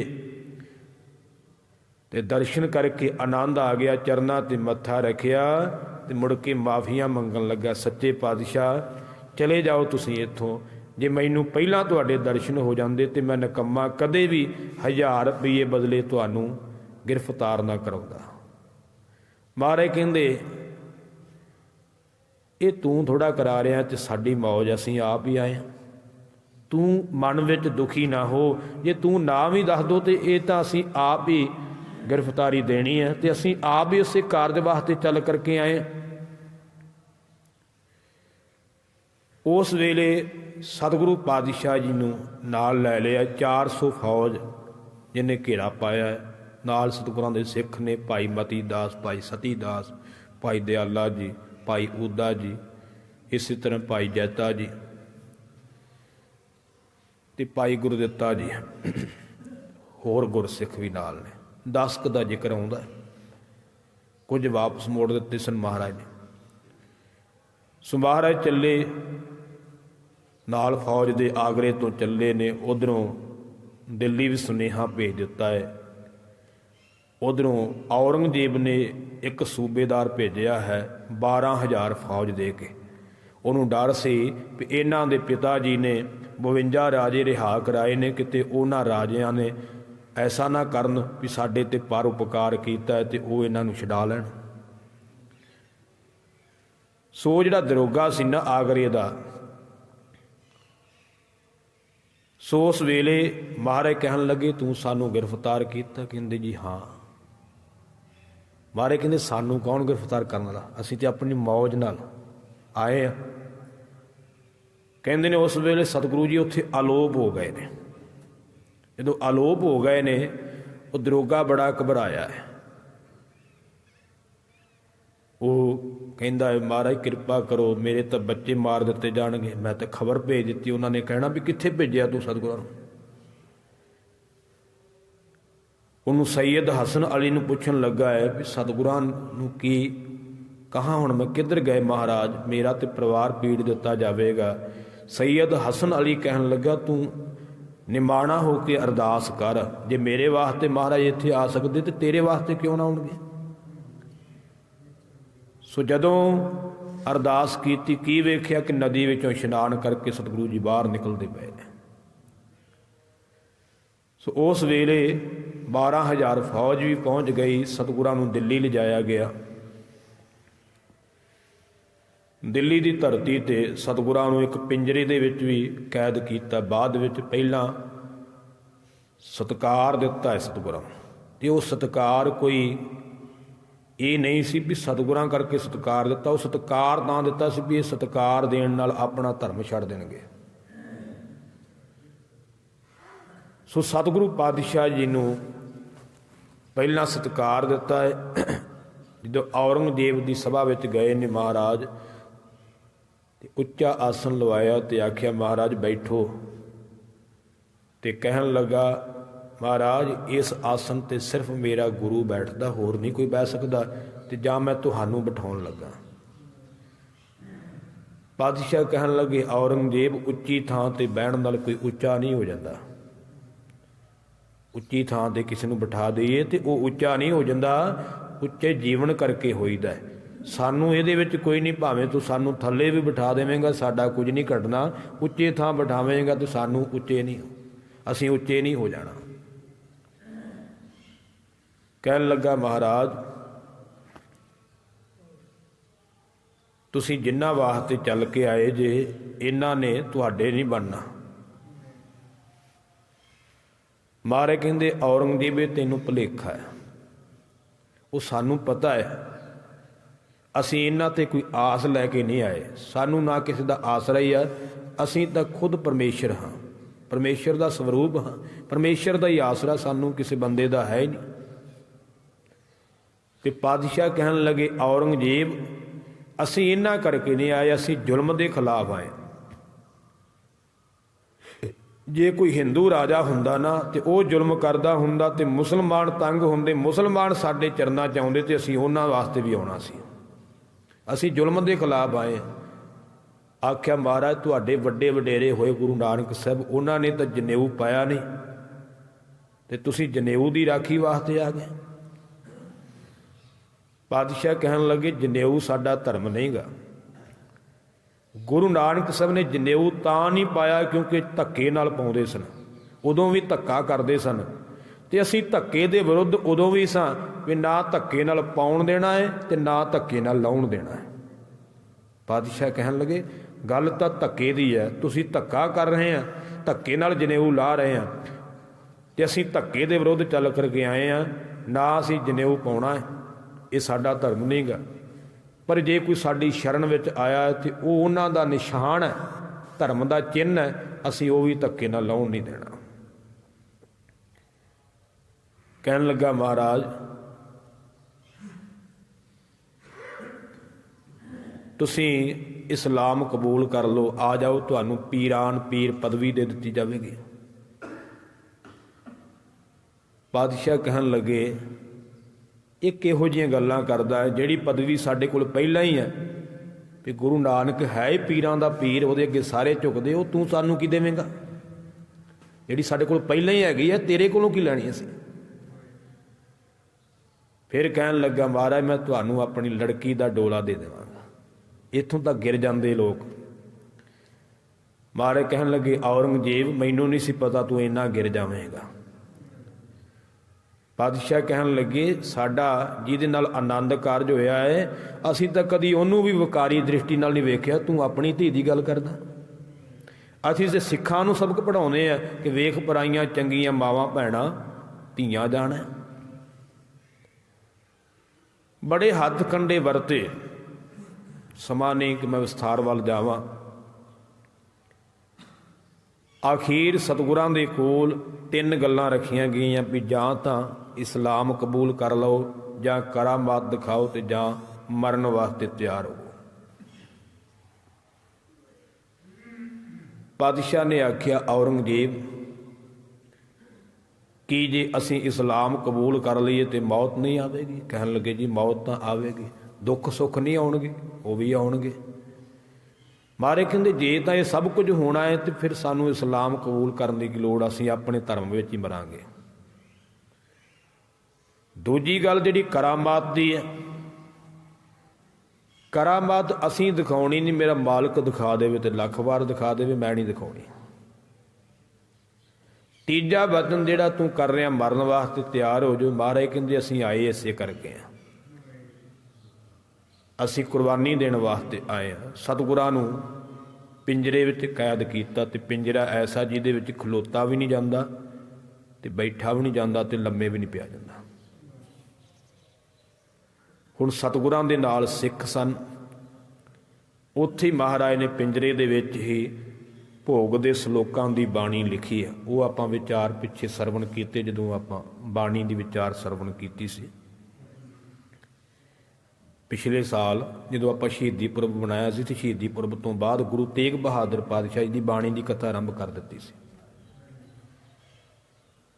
ਸੋ ਉੱਥੇ ਮਹਾਰਾਜ ਨੇ ਭੋਗ ਦੇ ਸ਼ਲੋਕ ਪਿੰਜਰੇ ਵਿੱਚ ਲਿਖੇ, ਦਿੱਲੀ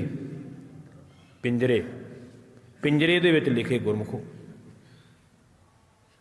ਉੱਥੋਂ ਹੀ ਪਾਤਸ਼ਾਹ ਨੇ ਵਿਸ਼ਾ ਲੰਮਾ ਹੋ ਜਾਵੇਗਾ, ਸਲੋਕ ਲਿਖ ਕਰਕੇ ਫਿਰ ਸ੍ਰੀ ਆਨੰਦਪੁਰ ਸਾਹਿਬ ਭੇਜੇ ਸਨ। ਉਹਦੇ ਵਿੱਚ ਕੁਝ ਸਲੋਕ ਸਿੱਖਾਂ ਵਾਸਤੇ ਹੈ, ਕੁਝ ਸਲੋਕ ਮਾਤਾ ਨਾਨਕੀ ਦੇ ਪ੍ਰਥਾਏ ਆ, ਉਹ ਮੈਂ ਤੁਹਾਨੂੰ ਸਰਵਣ ਕਰਵਾਇਆ ਸੀ।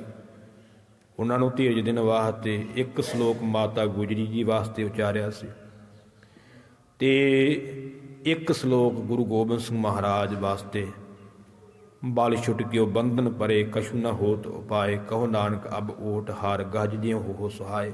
ਇਹ ਪਰਖਣ ਵਾਸਤੇ ਉਚਾਰਿਆ ਸੀ ਤੇ ਜਿਹਦਾ ਉੱਤਰ ਕਲਗੀਧਰ ਪਾਤਸ਼ਾਹ ਨੇ ਦਿੱਤਾ ਸੀ, ਬਲ ਹੋਆ ਬੰਧਨ ਛੁੱਟੇ ਸਭ ਕਿਛ ਹੋਤ ਉਪਾਏ। ਇਹ ਸਲੋਕ ਉਚਾਰ ਕਰਕੇ ਵਾਪਸ ਭੇਜਿਆ ਸੀ, ਜਿੱਥੋਂ ਮਹਾਰਾਜ ਖੁਸ਼ ਹੋਏ ਵੀ ਮੇਰਾ ਸਾਹਿਬਜ਼ਾਦਾ ਪੂਰਾ ਹੈ। ਗੁਰਿਆਈ ਵੀ ਉੱਥੋਂ ਭੇਜੀ ਸੀ, ਪਾਤਸ਼ਾਹ ਜੀ ਨੇ ਗੁਰਤਾ ਗੱਦੀ ਵੀ ਦੇ ਦਿੱਤੀ। ਤੇ ਗੁਰੂ ਪਿਆਰ ਵਾਲਿਓ, ਹੁਣ ਸਤਿਗੁਰਾਂ ਨੂੰ ਡਰਾਉਣ ਵਾਸਤੇ ਯਤਨ ਕੀਤੇ। ਸਤਿਗੁਰਾਂ ਦੇ ਨਾਲ ਜਿਹੜੇ ਸਿੱਖ ਗਏ ਸੀ ਉਹਨਾਂ ਨੂੰ ਤਸੀਹੇ ਦਿੱਤੇ ਗਏ ਸਾਹਮਣੇ ਸਤਿਗੁਰਾਂ ਦੇ। ਮੈਂ ਕਈ ਵਾਰ ਬਚਨ ਕਰਦਾ ਹੁੰਦਾ ਹੈ, ਗੁਰਮੁਖੋ ਇਤਿਹਾਸ ਦਾ ਮੁਲਾਂਕਣ ਕਰੀਏ ਨਾ, ਤੇ ਜਦੋਂ ਪੰਜਵੇਂ ਜਾਮੇ 'ਚ ਸਤਿਗੁਰੂ ਜੀ ਸ਼ਹਾਦਤ ਦਿੰਦੇ ਨੇ ਉਦੋਂ ਵੀ ਸਤਿਗੁਰਾਂ ਦੇ ਨਾਲ ਸਿੱਖ ਨੇ, ਤੇ ਜਦੋਂ ਨੌਵੇਂ ਜਾਮੇ 'ਚ ਸ਼ਹਾਦਤ ਦਿੰਦੇ ਉਦੋਂ ਵੀ ਸਿੱਖ ਨੇ। ਪਰ ਪੰਜਵੇਂ ਜਾਮੇ ਵਿੱਚ ਹੋਰ ਰੂਪ ਹੈ ਤੇ ਨੌਵੇਂ ਜਾਮੇ ਵਿੱਚ ਹੋਰ ਰੂਪ ਹੈ, ਸਤਿਗੁਰਾਂ ਦਾ ਨਹੀਂ। ਜਿਹੜਾ ਕੌਤਕ ਰਚ ਰਿਹਾ ਉਸ ਕੌਤਕ ਦਾ ਹੋਰ ਰੂਪ ਹੈ, ਸਤਿਗੁਰੂ ਤਾਂ ਇੱਕ ਰੂਪ ਹੀ ਹੈ। ਹੁਣ ਪੰਜਵੇਂ ਜਾਮੇ ਵਿੱਚ ਗੁਰੂ ਸ਼ਹੀਦੀ ਦੇ ਰਿਹਾ ਹੈ ਤੇ ਸਿੱਖ ਵੇਖਦੇ ਪਏ ਆ, ਪਰ ਨੌਵੇਂ ਜਾਮੇ ਵਿੱਚ ਸਿੱਖ ਸ਼ਹੀਦੀ ਦੇ ਰਹੇ ਨੇ ਤੇ ਗੁਰੂ ਵੇਖਦਾ ਪਿਆ। ਵੱਖਰਾ ਕੌਤਕ ਹੋ ਗਿਆ ਨਾ। ਅਸਲ ਵਿੱਚ ਇਹ ਹੈ ਕਿ ਪੰਜਵੇਂ ਜਾਮੇ ਵਿੱਚ ਸਬਕ ਦਿੱਤਾ ਹੈ। ਜਿਵੇਂ ਇੱਕ ਟੀਚਰ ਵਿਦਿਆਰਥੀ ਨੂੰ ਪਹਿਲਾਂ ਪ੍ਰਯੋਗ ਕਰਕੇ ਵਿਖਾਉਂਦਾ ਵੀ ਇੱਦਾਂ ਪ੍ਰਯੋਗ ਕਰਨਾ, ਬਾਅਦ ਵਿੱਚ ਵਿਦਿਆਰਥੀ ਕਰਦਾ ਉਸੇ ਤਰ੍ਹਾਂ। ਇਸੇ ਤਰ੍ਹਾਂ ਪੰਜਵੇਂ ਜਾਮੇ ਦੇ ਵਿੱਚ ਪਹਿਲਾਂ ਦੱਸਿਆ ਕਿ ਭਾਣਾ ਕਿਵੇਂ ਮੰਨਣਾ ਹੈ ਤੇ ਗੁਰੂ ਦੇ ਭਾਣੇ ਵਿੱਚ ਕੁਰਬਾਨ ਕਿਵੇਂ ਹੋਣਾ ਹੈ। ਤੇ ਨੌਵੇਂ ਜਾਮੇ ਵਿੱਚ ਹੁਣ ਪਾਤਸ਼ਾਹ ਜੀ ਇਮਤਿਹਾਨ ਲੈਂਦੇ ਸਿੱਖਾਂ ਦਾ ਵੀ ਜਿਨ੍ਹਾਂ ਨੂੰ ਪੰਜਵੇਂ ਜਾਮੇ 'ਚ ਅਸੀਂ ਸਬਕ ਪੜ੍ਹਾਇਆ ਉਹ ਪਾਸ ਹੁੰਦੇ ਆ ਕਿ ਫੇਲ ਹੁੰਦੇ ਆ।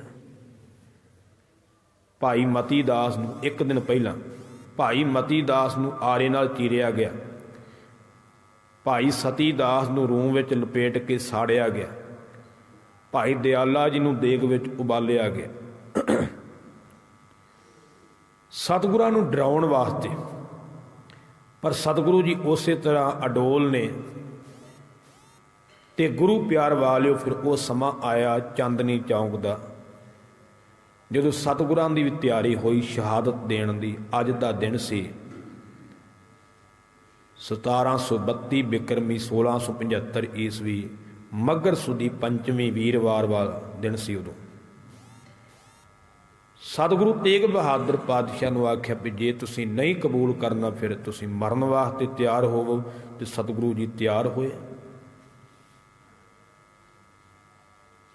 ਅਤੇ ਉਸ ਵੇਲੇ ਗੁਰੂ ਪਿਆਰ ਵਾਲਿਓ ਚਾਂਦਨੀ ਚੌਂਕ ਦੇ ਵਿੱਚ ਸਾਰਿਆਂ ਦੇ ਸਾਹਮਣੇ ਸਤਿਗੁਰਾਂ ਨੂੰ ਉਹਨਾਂ ਨੇ ਸਜ਼ਾ ਦੇਣੀ ਸੀ ਤਾਂ ਕਿ ਲੋਕਾਂ ਨੂੰ ਪਤਾ ਲੱਗੇ। ਪਾਤਸ਼ਾਹ ਗਏ ਨੇ, ਆਖਿਆ ਤੁਹਾਡੀ ਕੋਈ ਆਖਰੀ ਇੱਛਾ? ਮਹਾਰਾਜ ਕਹਿੰਦੇ ਆਖਰੀ ਇੱਛਾ ਤੇ ਕੋਈ ਨਹੀਂ, ਜਦੋਂ ਅਸੀਂ ਜਪਜੀ ਸਾਹਿਬ ਦਾ ਪਾਠ ਕਰਕੇ ਸੀਸ ਝੁਕਾਵਾਂਗੇ ਸਾਡੇ ਸੀਸ ਤੇ ਵਾਰ ਕਰ ਦਿਓ। ਗੁਰੂ ਪਿਆਰ ਵਾਲਿਓ, ਸਤਿਗੁਰਾਂ ਨੇ 5 ਪਾਠ ਜਪਜੀ ਸਾਹਿਬ ਦੇ ਕੀਤੇ ਤੇ 5ਵਾਂ ਪਾਠ ਕਰਕੇ ਜਿਨੀ ਨਾਮ ਧਿਆਇਆ ਗਏ ਮੁਸੱਕਤ ਘਾਲ, ਨਾਨਕ ਤੇ ਮੁਖ ਉਜਲੇ ਕੀਤੀ ਛੁੱਟੀ ਨਾਲ। ਜਦੋਂ ਸੀਸ ਝੁਕਾਇਆ ਹੈ ਜਲਾਦ ਨੇ ਵਾਰ ਕੀਤਾ ਹੈ ਤੇ ਸਤਿਗੁਰਾਂ ਦਾ ਸੀਸ ਧੜ ਦੇ ਨਾਲੋਂ ਵੱਖ ਹੋ ਗਿਆ। ਤੇ ਮਹਾਂਪੁਰਖ ਕਹਿੰਦੇ ਸਨ ਕਿ ਭਾਈ ਜੈਤੇ ਨੂੰ ਪਹਿਲਾਂ ਹੀ ਮਹਾਰਾਜ ਨੇ ਹੁਕਮ ਲਾਇਆ ਸੀ ਵੀ ਸਾਡਾ ਸੀਸ ਤੇਰੀ ਝੋਲੀ ਵਿੱਚ ਆ ਕੇ ਡਿੱਗੇਗਾ।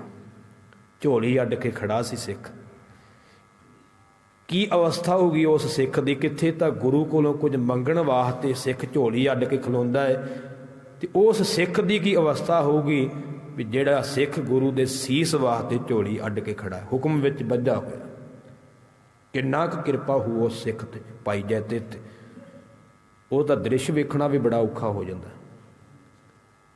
ਸਤਿਗੁਰਾਂ ਦਾ ਸੀਸ ਝੋਲੀ ਵਿੱਚ ਆ ਕਰਕੇ ਡਿੱਗਾ ਹੈ ਤੇ ਭਾਈ ਜੈਤਾ ਸਤਿਗੁਰਾਂ ਦਾ ਸੀਸ ਲੈ ਕਰਕੇ ਸ੍ਰੀ ਆਨੰਦਪੁਰ ਸਾਹਿਬ ਆਇਆ ਹੈ। ਤੇ ਸਤਿਗੁਰਾਂ ਦੇ ਸੀਸ ਦਾ ਅੰਤਮ ਸੰਸਕਾਰ ਜਿਹੜਾ ਉਹ ਸ੍ਰੀ ਅਨੰਦਪੁਰ ਸਾਹਿਬ ਦੀ ਧਰਤੀ ਤੇ ਕੀਤਾ ਗਿਆ ਹੈ। ਉੱਥੇ ਹੀ ਪਾਤਸ਼ਾਹ ਦੇ ਕੋਲ ਜਦੋਂ ਭਾਈ ਜੈਤਾ ਪਹੁੰਚਿਆ ਹੈ ਤੇ ਮਹਾਰਾਜ ਨੇ ਪੁੱਛਿਆ ਸੀ ਕਿ ਭਾਈ ਜੈਤਿਆ ਉੱਥੇ ਹੋਰ ਸਿੱਖ ਨਹੀਂ ਸੀ? ਆਖਿਆ ਮਹਾਰਾਜ ਸਿੱਖ ਤਾਂ ਬਹੁਤ ਸੀ, 1400 ਘਰ ਦਿੱਲੀ ਵਿੱਚ ਸਿੱਖਾਂ ਦਾ ਸੀ, ਪਰ ਕਿਸੇ ਦੀ ਪਛਾਣ ਨਹੀਂ ਸੀ ਆਉਂਦੀ ਸਿੱਖ ਕੌਣ ਆ ਤੇ ਦੂਜਾ ਕੌਣ, ਇੱਕੋ ਜਿਹੇ ਲੱਗਦੇ ਸਨ।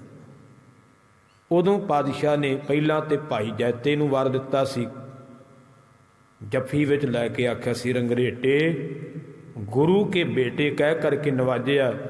ਤੇ ਫਿਰ ਭਾਈ ਜੈਤੇ ਨੂੰ ਆਖਿਆ ਸੀ ਭਾਈ ਜੈਤਿਆ ਮੈਂ ਇਹੋ ਜਿਹਾ ਪੰਥ ਖਾਲਸਾ ਸਾਜਾਂਗਾ ਜਿਹੜਾ ਲੱਖਾਂ ਕਰੋੜਾਂ ਵਿੱਚੋਂ ਵੀ ਮੇਰਾ ਸਿੰਘ ਪਛਾਣਿਆ ਜਾਵੇਗਾ।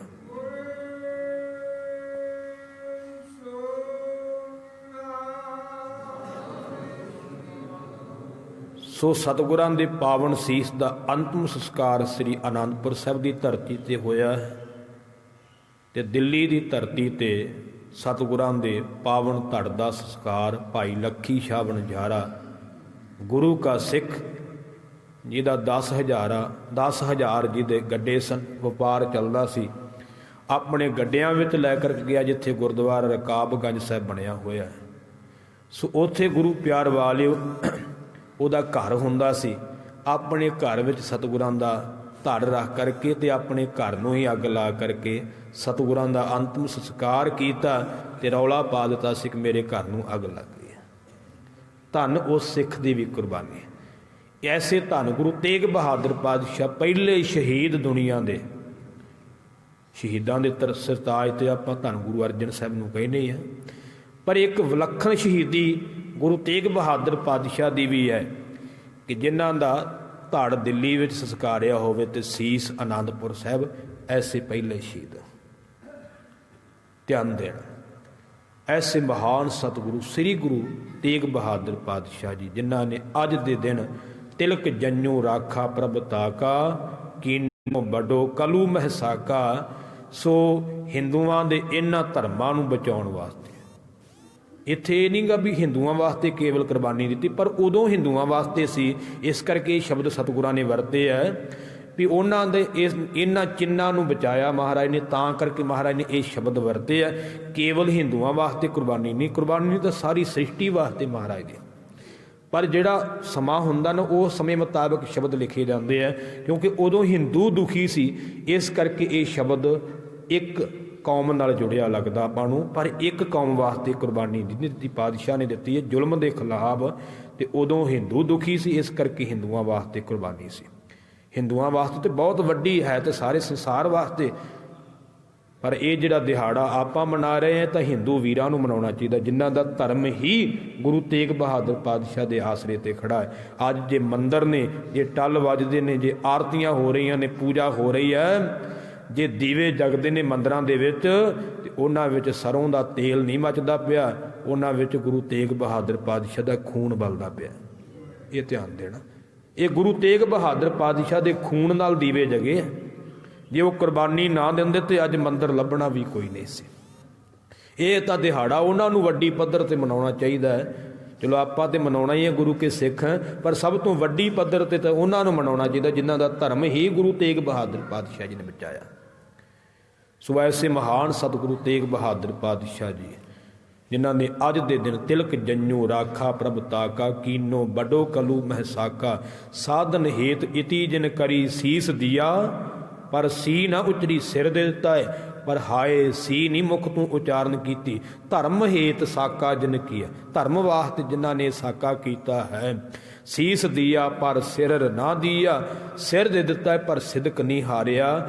ਨਾਟਕ ਚੇਟਕ ਕੀਏ ਕੁਕਾਜਾ ਪ੍ਰਭ ਲੋਗਣ ਕਹਿ ਆਵਤ ਲਾਜਾ। ਠੀਕਰ ਫੋਰ ਦਲੀਸ ਸਿਰ, ਦਿੱਲੀ ਦੇ ਬਾਦਸ਼ਾਹ ਦੇ ਸਿਰ ਉੱਪਰ ਇਸ ਸਰੀਰ ਦਾ ਠੀਕਰਾ ਪੰਨਿਆ ਹੈ। ਠੀਕਰ ਫੋਰ ਦਲੀਸ ਸਿਰ ਪ੍ਰਭਪੁਰ ਕੀਆ ਬਿਆਨ, ਸੱਚਖੰਡ ਨੂੰ ਜਾਣਾ ਕੀਤਾ ਹੈ। ਤੇਗ ਬਹਾਦਰ ਸੀ ਕਿਰਿਆ ਕਰੀ ਨ ਕਿਨਹੂ ਆਨ। ਕਲਗੀਧਰ ਪਾਤਸ਼ਾਹ ਲਿਖਦੇ ਨੇ ਕਿ ਗੁਰੂ ਤੇਗ ਬਹਾਦਰ ਪਾਤਸ਼ਾਹ ਵਰਗਾ ਕਾਰਜ ਕਿਸੇ ਨੇ ਨਹੀਂ ਕੀਤਾ ਅਜੇ ਤੱਕ। ਤੇਗ ਬਹਾਦਰ ਕੀ ਚਲਤ ਭਇਓ ਜਗਤ ਕੋ ਸ਼ੋਕ ਹੈ ਸਭ ਜਗ ਭਇਓ ਜੈ ਜੈ ਜੈ ਸੁਰ ਲੋਕ। ਸੰਸਾਰ ਅੰਦਰ ਤਾਂ ਹਾਹਾਕਾਰ ਮਚੀ ਹੈ ਤੇ ਜੋ ਸੁਰ ਲੋਕ ਵਿੱਚ ਜੈ ਜੈਕਾਰ ਹੋਈ, ਸਤਿਗੁਰਾਂ ਦੀ ਸਾਰੇ ਪਾਸੇ ਜੈ ਜੈਕਾਰ ਹੋਈ। ਤੇ ਉਸ ਦਿਨ ਤੋਂ ਹੀ ਲੋਕਾਂ ਨੇ ਕਹਿਣਾ ਸ਼ੁਰੂ ਕਰ ਦਿੱਤਾ ਸੀ ਕਿ ਹੁਣ ਮੁਗਲਾਂ ਦੇ ਰਾਜ ਦੀਆਂ ਜੜ੍ਹਾਂ ਪੁੱਟੀਆਂ ਗਈਆਂ ਤੇ ਪੁੱਟੀਆਂ ਵੀ ਬਾਅਦ ਵਿੱਚ ਕਲਗੀਧਰ ਪਾਤਸ਼ਾਹ ਨੇ। ਸੋ ਅੱਜ ਦੇ ਦਿਨ ਮਹਾਨ ਸ਼ਹਾਦਤ ਦਾ ਜਾਮ ਪੀਤਾ ਹੈ ਧੰਨ ਗੁਰੂ ਤੇਗ ਬਹਾਦਰ ਪਾਤਸ਼ਾਹ ਜੀ ਨੇ। ਉਹਨਾਂ ਦਾ ਸ਼ਹੀਦੀ ਦਿਹਾੜਾ ਹੈ। ਸ੍ਰੀ ਅਖੰਡ ਪਾਠ ਸਾਹਿਬ ਚੱਲ ਰਹੇ ਨੇ, ਜਿਨ੍ਹਾਂ ਦੇ ਬਾਅਦ ਵਿੱਚ ਭੋਗ ਪੈਣੇ ਆ 9-10 ਵਜੇ ਦੇ ਕਰੀਬ। ਸੋ ਗੁਰੂ ਪਿਆਰ ਵਾਲਿਓ, ਉਦੋਂ ਵੀ ਹਾਜ਼ਰੀਆਂ ਭਰਿਓ।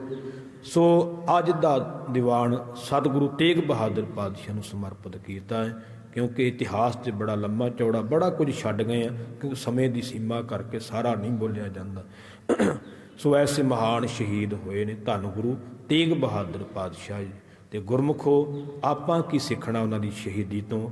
ਆਪਾਂ ਇਹੀ ਸਿੱਖਣਾ ਹੈ ਕਿ ਜੇ ਪਾਤਸ਼ਾਹ ਕਿਸੇ ਦੇ ਧਰਮ ਵਾਸਤੇ ਕੁਰਬਾਨੀ ਦੇ ਸਕਦੇ ਤੇ ਆਪਾਂ ਆਪਣੇ ਧਰਮ ਵਿੱਚ ਹੀ ਰਹਿ ਸਕੀਏ। ਇਹ ਵੀ ਬਹੁਤ ਵੱਡੀ ਗੱਲ। ਜੇ ਆਪਾਂ ਆਪਣਾ ਧਰਮ ਹੀ ਕਮਾ ਲਈਏ ਨਾ, ਆਪਣੇ ਧਰਮ ਵਾਸਤੇ ਜੀਵਨ ਜਿਹੜਾ ਉਹ ਲਾ ਲਈਏ, ਤੇ ਇਹ ਬਹੁਤ ਵੱਡੀ ਦਾਤ ਹੈ। ਇਸ ਕਰਕੇ ਗੁਰੂ ਪਿਆਰ ਵਾਲਿਓ, ਆਪਾਂ ਸਾਰੇ ਸਭ ਸਿੱਖਣ ਕੋ ਹੁਕਮ ਹੈ।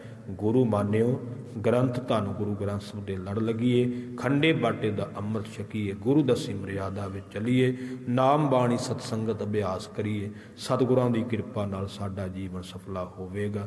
ਇਤਨੀ ਸੇਵਾ ਪ੍ਰਵਾਨ ਕਰਿਓ, ਭੁੱਲਾਂ ਦੀ ਖਿਮਾ ਬਖਸ਼ਿਓ। ਬੁਲਾਓ ਫਤਿਹ। ਵਾਹਿਗੁਰੂ ਜੀ ਕਾ ਖਾਲਸਾ, ਵਾਹਿਗੁਰੂ ਜੀ ਕੀ ਫਤਿਹ।